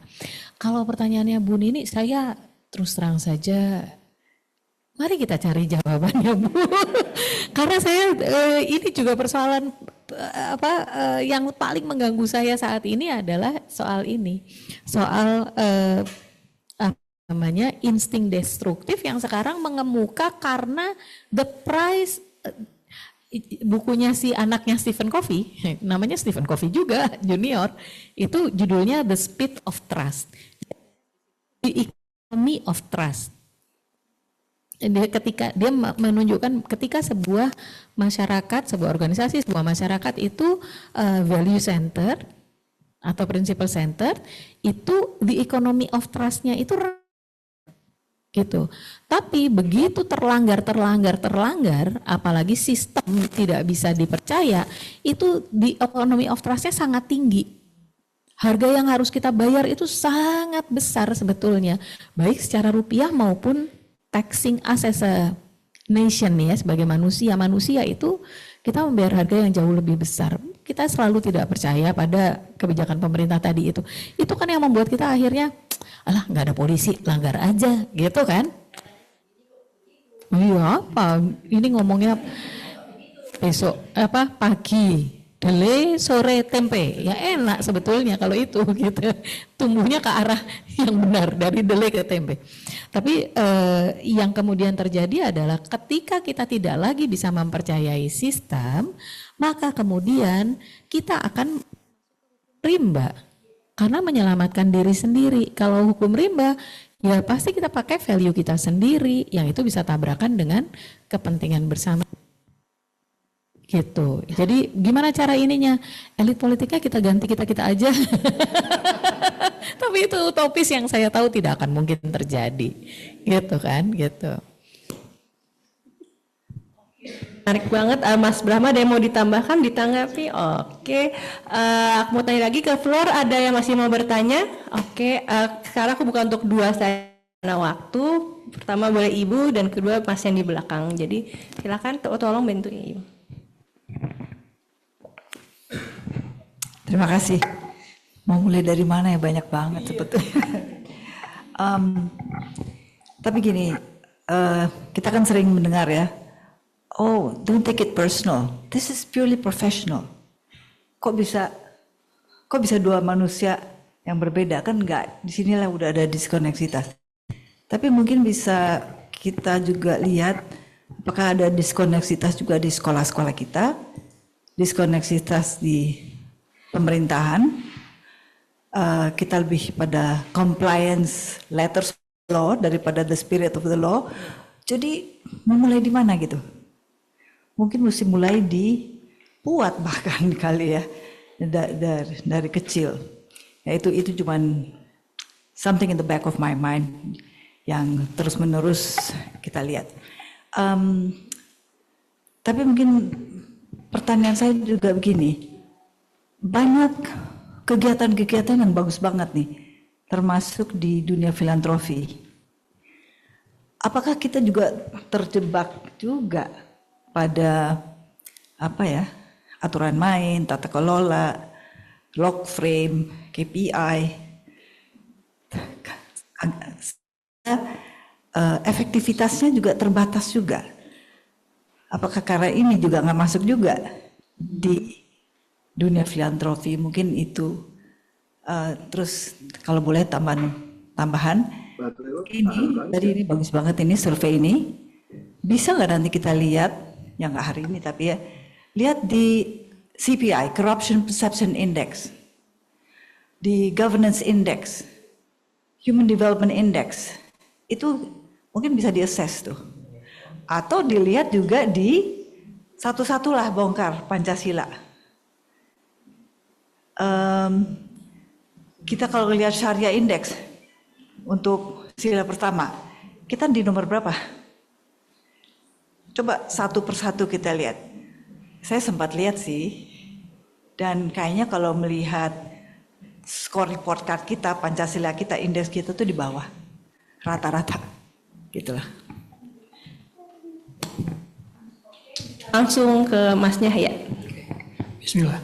Perkenalkan, nama saya Yoga, saya dari Mahir Insani. Saya ingin bertanya mungkin ke Mas Noval, karena kami dari Mahir Insani juga bergerak di sociopreneurship, Mas. Jadi kita tetap ingin meningkatkan value kita untuk kebermanfaatan, tapi tentu ada faktor ekonomi yang perlu kita pertimbangkan ya, Mas, untuk sustainability-nya juga. Mungkin boleh di-share dari Mas Noval untuk carbon add-on ini terkait tadi nyambung juga ke Pak Guntur, because we're talking about the economical factor kan, kayak bagaimana inisiatif yang dilakukan dari Mas Noval dengan tim untuk memastikan carbon add-on ini tetap berjalan linear dengan value-nya instead of making it commercial. We know we have to fulfill the commercial part, tapi kita kan inginnya idealnya tetap ada value yang kita pertahankan, termasuk tadi untuk SDGs, untuk perbaikan lingkungan laut juga ya, kalau dari gambar carbon add-on ini. Mungkin itu Mas, mungkin lebih banyak berbagi tentang hal itu, boleh monggo Mas, terima kasih. Terima kasih Mas Yoga, cara urutan dulu ya, bisa. Kenapa Mas? Ayo, boleh nggak apa-apa, langsung jawab pertanyaan pertama. Oh Mas Noval dulu aja kalau gitu, oke. Mas Noval, tadi pertanyaan langsung direct nih, karena kayaknya memang hanya Mas Noval yang bisa menjawab. Jadi bagaimana nih bisa tetap mempertahankan idealis value-nya Mas Noval tanpa harus mengorbankan cara nilai ekonominya? Mungkin boleh di-share.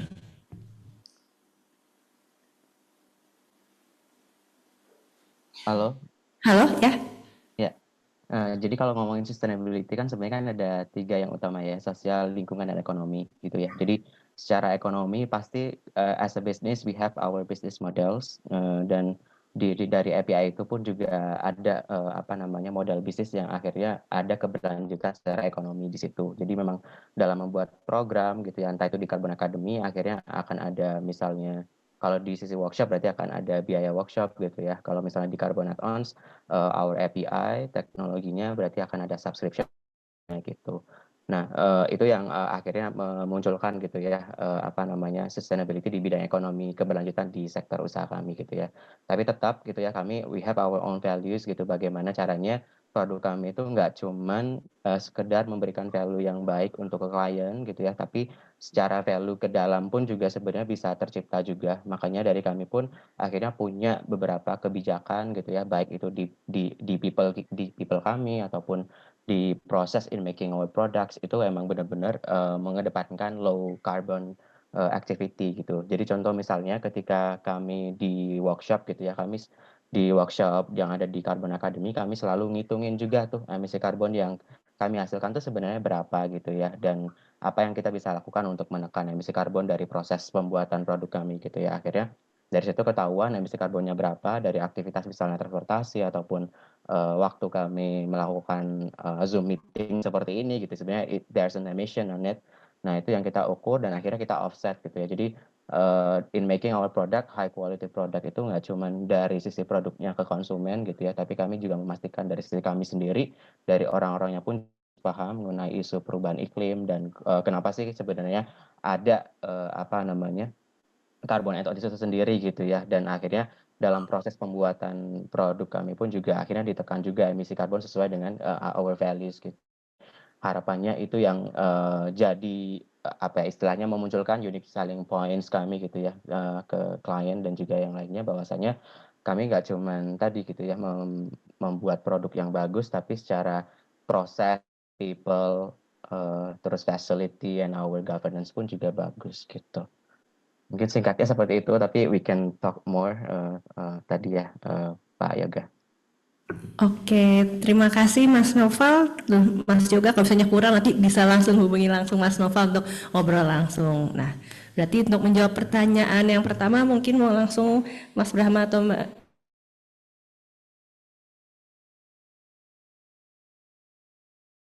Baik, izin menjawab untuk survei nilai akan menjadi sebuah indeks Ibu ya.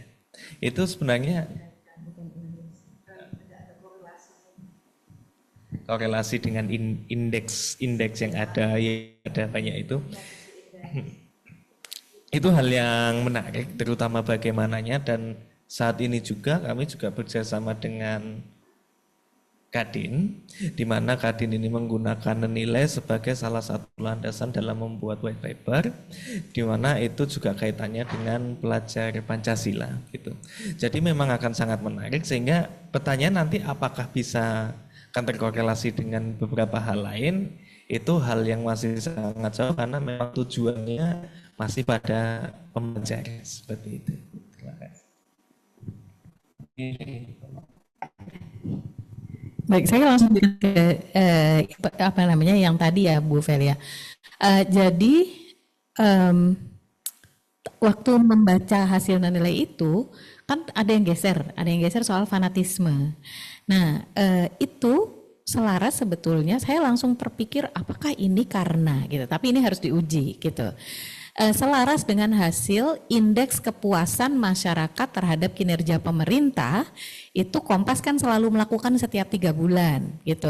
Ada 4 sektor ya, 4 pilar, terus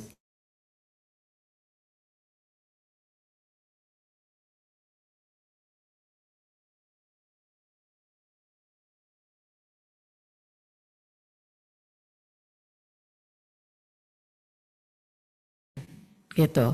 Tapi kalau dilihat lagi di anakannya, indeks kepuasan tertinggi, nilai kepuasan tertinggi adalah pada upaya pemerintah untuk menjaga keberagaman dan keberagamaan melalui program moderasi beragama. Itu kesimpulannya si Kompas.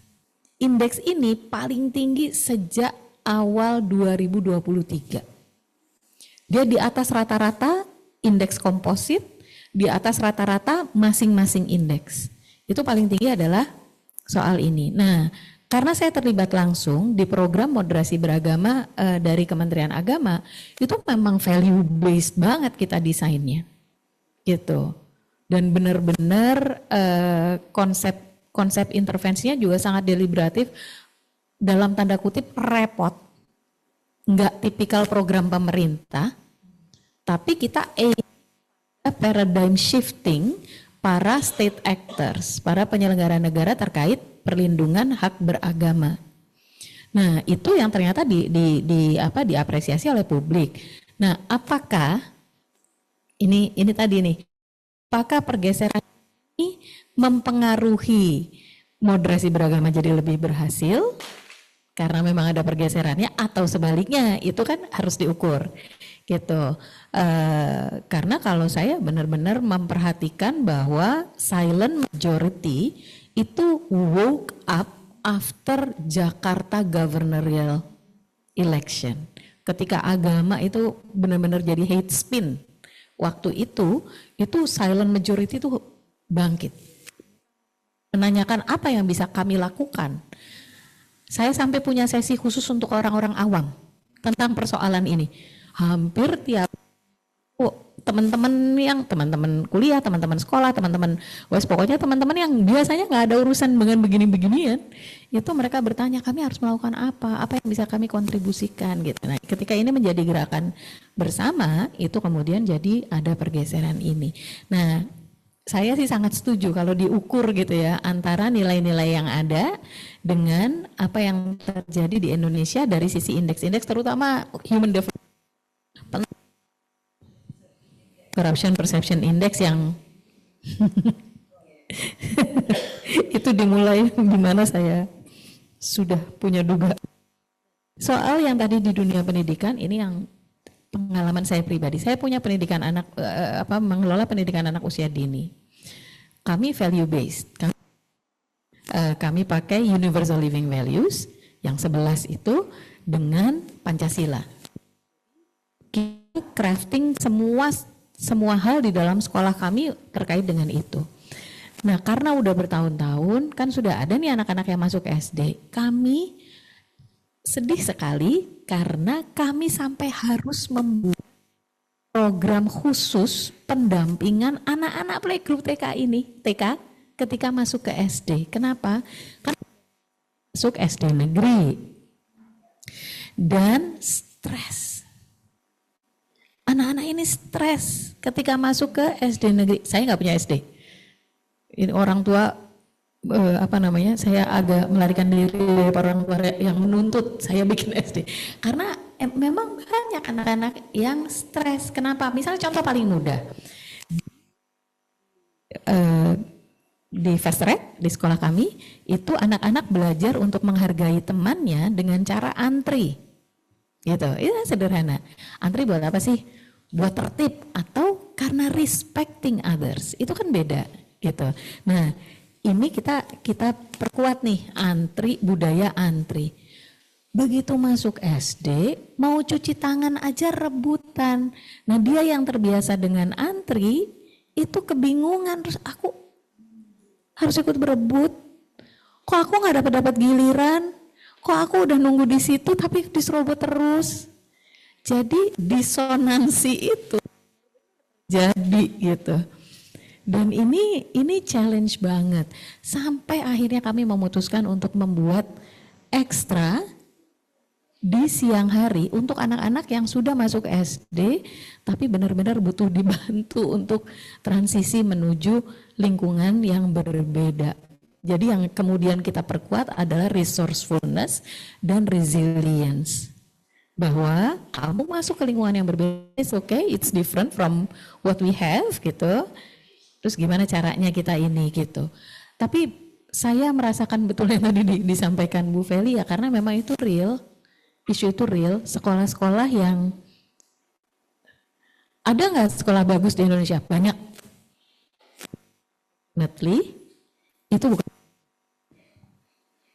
Itu bukan standar nasional kita. Dan saya nggak tahu Bapak Ibu menyadari atau tidak, salah satu penyebab kualitas pendidikan kita ini nggak karu-karuan adalah karena unintended, unmanaged consequences dari otonomi daerah. Otonomi daerah membuat sekolah-sekolah itu milik Pemda yang mengatur Kementerian Pendidikan, yang tidak bisa langsung mengakses, tidak bisa langsung memastikan sekolah itu akan menjalankan itu. Dia harus geser ke Kementerian Dalam Negeri. Kementerian Dalam Negeri akan menyuruh para Pemda. Bayangkan. Sehingga kemudian ya tergantung si Pemdanya, pemimpin daerahnya itu. Dia seberapa besar menganggap isu pendidikan itu prioritas. Apakah ada isu lain yang lebih prioritas? Misalnya, isu tokoh agama lebih penting daripada isu pendidikan. Misalnya, itu real, ini real. Saya dari organisasi keagamaan, jadi saya bisa ngomong begini, gitu. Nah, jadi menjadi challenge untuk kita, disonansi itu dan dalam dunia pendidikan harus, tapi menurut saya yang harus kita selamatkan pertama dunia pendidikan sih, karena itu the start of transformation itu ya. Terima kasih Mbak Alisa, Mas Rahma. Sebenarnya agak sedih seperti bermata dua. Senang sekali mendengar bahwa anak-anak yang masih begitu kecil ya, berarti 7 tahun tuh memiliki kesadaran diri yang begitu hebat gitu, bahwa seharusnya yang benar A, tapi kenapa sekitarku B, terus sampai mereka harus stres dan harus diberi bimbingan tuh. Sebenarnya agak sedih sih, sedih banget sebenarnya Mbak dengarnya, karena iya sedih tapi senang gitu, kayak wah PR kita semua itu sangat besar sekali, karena orang suka banyak suara di sana bahwa generasi cemas gitu ya, bukan generasi emas. Sebetulnya ada, ini generasi emasnya tuh ada, cuma kita yang dewasa yang butuh membimbingnya sebetulnya gitu. Oke. Final question dari aku sebelum aku tutup sesi hari ini gitu. Ini aku mau tujukan ke Mbak Alisa dan Mas Naufal sebetulnya sebagai praktisi menjalankan sehari-hari dengan nilainya gitu ya Mbak ya. Kan sebagai engagement group dari G20, V20 diharapkan dapat memberikan influence pada pembuatan kebijakan gitu. Dari bidang Mbak Alisa di pendidikan atau Mas Naufal di sustainability, sebetulnya dukungan dari pemerintah seperti apa yang diharapkan agar bisa semakin menguatkan nilai itu sebagai landasan sehari-hari gitu Mbak. Ya, saya duluan atau Mas Naufal duluan? Boleh Mbak Alisa duluan ya Mas Naufal. Sekalian saya ya Mas ya.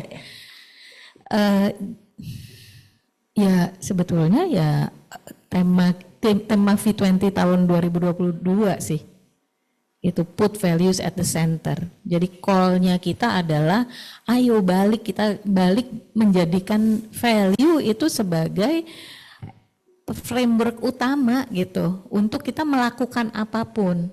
Tapi ya selaras sampai implementasinya, jangan hanya di atas kertas aja, jangan aja. Di dokumen ada prinsip kerja atau nilai-nilai gitu ya. Tapi ketika kita mendesain intervensinya, layanan publiknya, ternyata nggak ke arah sana gitu. Jadi itu menurut saya penting sekali untuk mengembalikan nilai-nilai ini menjadi pemandu kita dan benar-benar mengenai operational values as sebagai nilai-nilai operasi inherent itu values-nya, nilai luhurnya, tapi juga dalam operasionalisasinya juga harus berlandaskan nilai-nilai itu gitu, sehingga kita bisa menggerakkan semua sumber daya yang kita miliki itu ke arah perubahan yang kita harapkan. Thank you Mbak Alisa. Kalau untuk dari Mas Naufal gimana nih? Dukungan dari pemerintah seperti apa yang diharapkan agar bisa semakin memperhatikan isu-isu lingkungan dan sustainability? Ya, jadi kan kalau kita ngomong kebijakan kan inginnya gitu ya didasarkan memang tadi ya dari nilai, data dan kebutuhan gitu dari target sasarannya gitu ya, yang mana pada akhirnya kan tadi seperti yang disampaikan gitu bermuara kepada tujuan negara Indonesia gitu ya terkait Pancasila ataupun Undang-Undang Dasar dalam konteks kebijakan secara nasional. Nah dari sisi kami gitu ya dari bisnis sama gitu ya ingin juga bahwasannya kebijakan-kebijakan untuk mendorong di isu lingkungan pun juga harusnya basisnya dari data, kebutuhan, dan juga dari nilai gitu ya, yang mana memang kami ingin gitu ya bahwasanya ada penekanan dan urgensi gitu terkait dalam hal ini berarti di kami, bisnis kami terkait pengurangan emisi karbon gitu ya, bagaimana memang pemerintah memang harus melihat bahwasannya it's an urgent issue gitu ya, makanya harus ada langkah-langkah yang konkret gitu ya untuk mencapai target iklim kita gitu ya, dan memang itu yang harusnya kita dari sisi bisnis juga bisa gitu ya turut berkontribusi juga sebenarnya gitu ya untuk mendorong ketercapaian dari isu itu. Jadi makanya kalau kita butuh gitu ya kebijakan-kebijakan yang memang jelas gitu terkait pengurangan emisi karbon ini, dan memang kita juga difasilitasi juga secara bisnis juga turut bisa terkontribusi gitu ya di isu ini. Nah, sehingga memang dukungan-dukungan terhadap proyek-proyek hijau gitu ya, sustainable financing, ataupun mungkin put ESG values in our corporation itu jadi mandatory, itu yang harusnya gitu ya bisa mempercepat gitu ya kebijakan terlaksana dan juga target-target dari pemerintah gitu. Seperti itu mungkin ya dari kami. Oke, terima kasih sekali lagi Mas Naufal, Mbak Alisa, dan Mas Brahma yang sudah selama 1,5 jam ke belakang berbagi ilmu dan kebijaksanaan mengenai menjadikan nilai sebagai kompas kehidupan, dan bahwa memang dibutuhkan kerjasama dalam satu dan lintas komunitas untuk merumuskan dan mengimplementasikan kebijakan yang mendukung kebaikan bersama. Oke, selanjutnya aku mau bantu merangkum apa yang sudah kita pelajari hari ini, bahwa menjadikan nilai sebagai kompas hidup itu membuat hidup lebih bermakna, memberikan kita tujuan dalam sehari-hari. Lalu menjadikan nilai sebagai kompas kehidupan juga membutuhkan resiliensi gitu. Tadi kita belajar dari Mbak Hana Keraf, dari Mas Naufal, dan juga tentunya Mbak Alisa Wahid dalam membangun sekolah value base-nya itu, bahwa memang banyak perjuangannya, tapi hasilnya pasti sangat memuaskan dan berdampak yang luas dan berlipat. Lalu tapi yang pasti penting juga adalah menjaga keseimbangan antara value sendiri dan tentunya value secara kolektif di sekitar kita. Dan untuk menutup acara Road to V20 Brazil Indonesia Edition, Valuable Let Value Be Your Guide, kita ini sangat beruntung bahwa sekarang salah satu founding member V20 telah bergabung bersama kita. Therefore, I would like to invite Mr. Rudolf Lohmeyer to give the closing remarks and emphasize the importance of value-based policy making. Yes, Mr. Lohmeyer, the floor is yours.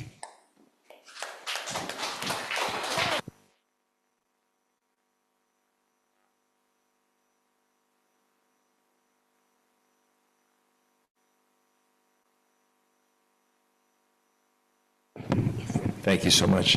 It's such a privilege to be here with you, and it's been a quite miraculous few hours because I've been listening to you through the Zoom connection. And by the way, the translators that you have arranged are brilliant. I was at the State Department for 5 years. Please give them a round of applause. I was at the State Department for 5 years, which means I've had a lot of exposure to translators. Many of them are brilliant people, bilingual, but these translators are capturing not just the words that are said, but the intent and the feeling, and it's quite remarkable. In the last 8 days, by the way, my comments will just be 5 minutes, and I'm so grateful for this time, but I think it's worth telling you. In the last 8 days, I've been in New York at the UN Summit of the Future, and I was in Washington, D.C. I then had to go to Dubai in the UAE, and then I was in Riyadh in Saudi Arabia just now, then back through Dubai and arrived in Jakarta about, I guess, 2 hours ago, which has been fascinating, these 8 days. And the experience I have of listening to you, and by the way, I've been connected to you by this magical thread of the Zoom call and the translation from the airport here, amazing young people who came with me. And the feeling I have is that I've sort of gone through this dense forest and then arrived at this clearing, because I can tell you, in these 8 days of adventures that I've been having, the consciousness of this room and of the discourse you're having is so remarkable, it's so sophisticated. I feel as if in a dense forest I've come to this clearing with a fire and you're gathered around it. I can tell you the policy sophistication of the discussion, I don't hear it anywhere else. I don't hear anywhere else where policy outcomes are linked to the interior dimensions of human motivation. And of course, that's what the values concept with respect to policy is about. So I'm really, to use an American phrase, blown away, and it feels like a great treasure and a blessing to be with you. My name is Rudolf Lohmeyer. I am a senior partner with the consulting company Kearney. The head of Kearney in Indonesia is Shirley Santoso, the amazing Shirley Santoso, whom I think many of you know. But before that, I served for 5 years as a senior advisor for long-term strategic planning at the U.S. State Department. So I've been for years working on long-term strategic planning at the highest level, so geopolitics and so forth. And in that context, the work that you all are doing and that we are doing as part of the V20 process, I think just can't be more important, and here's why. At the UN discussions, and we all know this, we all know it cognitively and empirically, but I think we can also feel that our progress against the challenges facing the world is just much too slow. We're just not making progress rapidly enough. And I think what I meant by affirming this discourse that I've heard in the room is that it's the gap between the understanding that I hear emerging in the discourse among you about what drives change and how policy is done in general around the world. I should tell you, I lead Kearney's internal think tank called the National Transformations Institute. So I am fascinated by how does change happen and how does it not happen, which I think is equally important. And as you all know, but it's worth affirming explicitly again, change ultimately, no matter how sophisticated our institutions are, by the way, many of them brittle, many of them built for a different set of challenges, but they have not evolved to the new challenges that we face. But no matter how sophisticated policies and institutions are, it's the actions and decisions of human beings and cascades of actions, as you said so brilliantly, cascades of actions of human beings that really drive change. But policy doesn't consider it. The closest policy innovation that has come, which is important and worthy and crucially important, is behavioral economics or nudge-based policy interventions. And I do think that that's important. I had a chance to study it in graduate school. But I think the next frontier of innovation in policy goes beyond those discoveries, which, as you know, are mainly based on better understanding the cognitive biases and mechanisms of the mind. But in a way, they're not agency-oriented. They're not. They're geared towards reducing suboptimal choices by understanding the ways we're inclined to them. Those are not about values, you see. And so I think the next frontier of innovation in policy is precisely what we're discussing in this room, which is policy centered on understanding values. Values as engines of human behavior, and whether they're unconscious and therefore inherited and therefore perhaps mismatched to the challenges we face, or if through our policies, and I was so inspired, ma'am, you should have seen me back there. You kept getting me out of my chair with excitement through what you were saying, but by making values consciously built into policy design, by understanding how when a human being is motivated by things that are important to them and consciously held, that's when transformation can really happen. And so that, of course, is the work of the V20. And I was lucky to receive a phone call from Dima Al-Sheikh, the woman who first conceived of the idea of having this, and to feel so privileged to be one of the co-founders, but also just so heartened and so inspired by the discourse that you've had here. So just one last comment, if I may. I think I've got 2 minutes and I'll finish. Historians describe the kind of period in which we find ourselves now in a very specific way. It's a technical term in historical analysis, which is a critical juncture. A critical juncture, by the way, the phrase is thrown around, but it's actually quite a formal phrase. A critical juncture is a relatively compressed period of time in which a disproportionate amount of structural change occurs. And so throughout history, it's demarcated by periods of critical junctures and then longer periods of relatively static, less change, evolution. Well, we are in the heart. We are in the heart, the eye of the hurricane. We're right in the middle of a very, very deep critical juncture. We have rivalry, geopolitical rivalry among the great powers that is unprecedented and volatile and very unstable, arguably with a proxy war occurring in Ukraine, with, by the way, brinksmanship in Southeast Asia, the Philippines, and China that's extremely fragile. I mean, things that are being done, of course, concerns about Taiwan. I've just spent the last 10 years in the Middle East. As you know, we're right in the midst of the most fragile moment in the Middle East in years. So geopolitically, this structural change is occurring and it's fragile. Economically, globalization is changing completely from a more uniform version of globalization to one that is much more fragmented and distributed. Countries don't want to be coerced by other countries, and so they're trying to increase their strategic autonomy, but the downside is it can constrain and limit the opportunities for trade. And then, of course, environmentally, the charts we have go through 2023, but 2020 worse, so that challenge is worse. We can only solve it through global collaboration, and yet we have this fragmented environment. Technology is not a panacea, but I would say it's probably a huge help of ours, but only if that technology is human-centered and values-driven. And so, if I may just close with a thought about artificial intelligence. And for those of you who have not read the work of Daron Acemoglu, I cannot tell you enough. So he wrote Why Nations Fail. His most recent book is Power and Progress. He is a professor of economics at MIT. And by the way, I cannot recommend enough to you all of those books.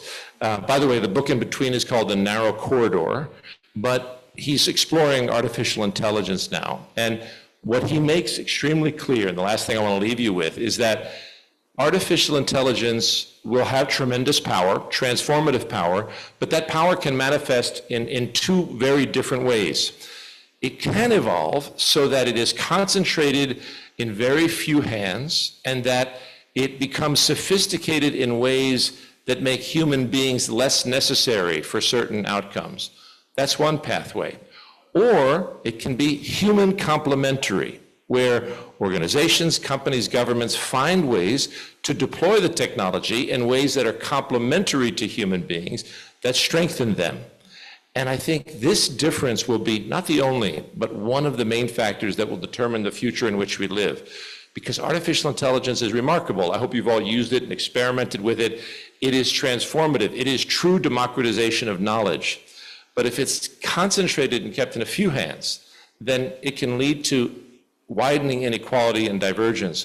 Whereas if it's deployed in human complementary ways, I think it could be one of the things that could ignite the kind of cascades of positive change that we want. But only, again, if that work is done to allow human beings to understand the values that should orient their effort, to let them not just know them, but to feel them. And that's why this early childhood education work that you're doing is so, so vitally important. So I want to say thank you so much for the work that you're doing. You can't imagine how much you've inspired me. This is the most brightly shining consciousness I've encountered over these last 8 days, and it feels like I've been everywhere. And thank you for your attention. Thank you. Thank you, Mr. Longhayer. No, please stay for a moment, please. Okay. Thank you for the powerful closing statement. Sekarang aku mau mengundang kembali Mbak Alisa Wahid ke depan to receive a token of appreciation from V20. So, untuk tim dokumentasi boleh maju untuk foto.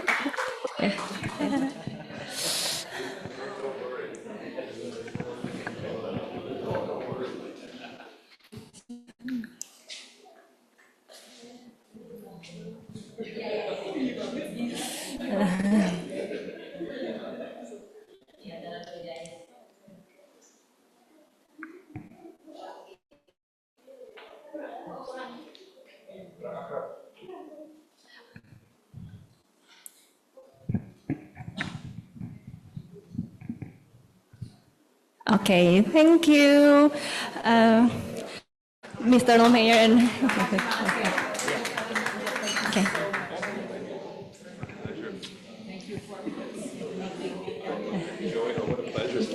Thank you. Okay. Akhirnya kita sudah ada di penghujung acara. Terima kasih para tamu undangan, baik yang hadir secara langsung di Rumah Wijaya atau yang virtual.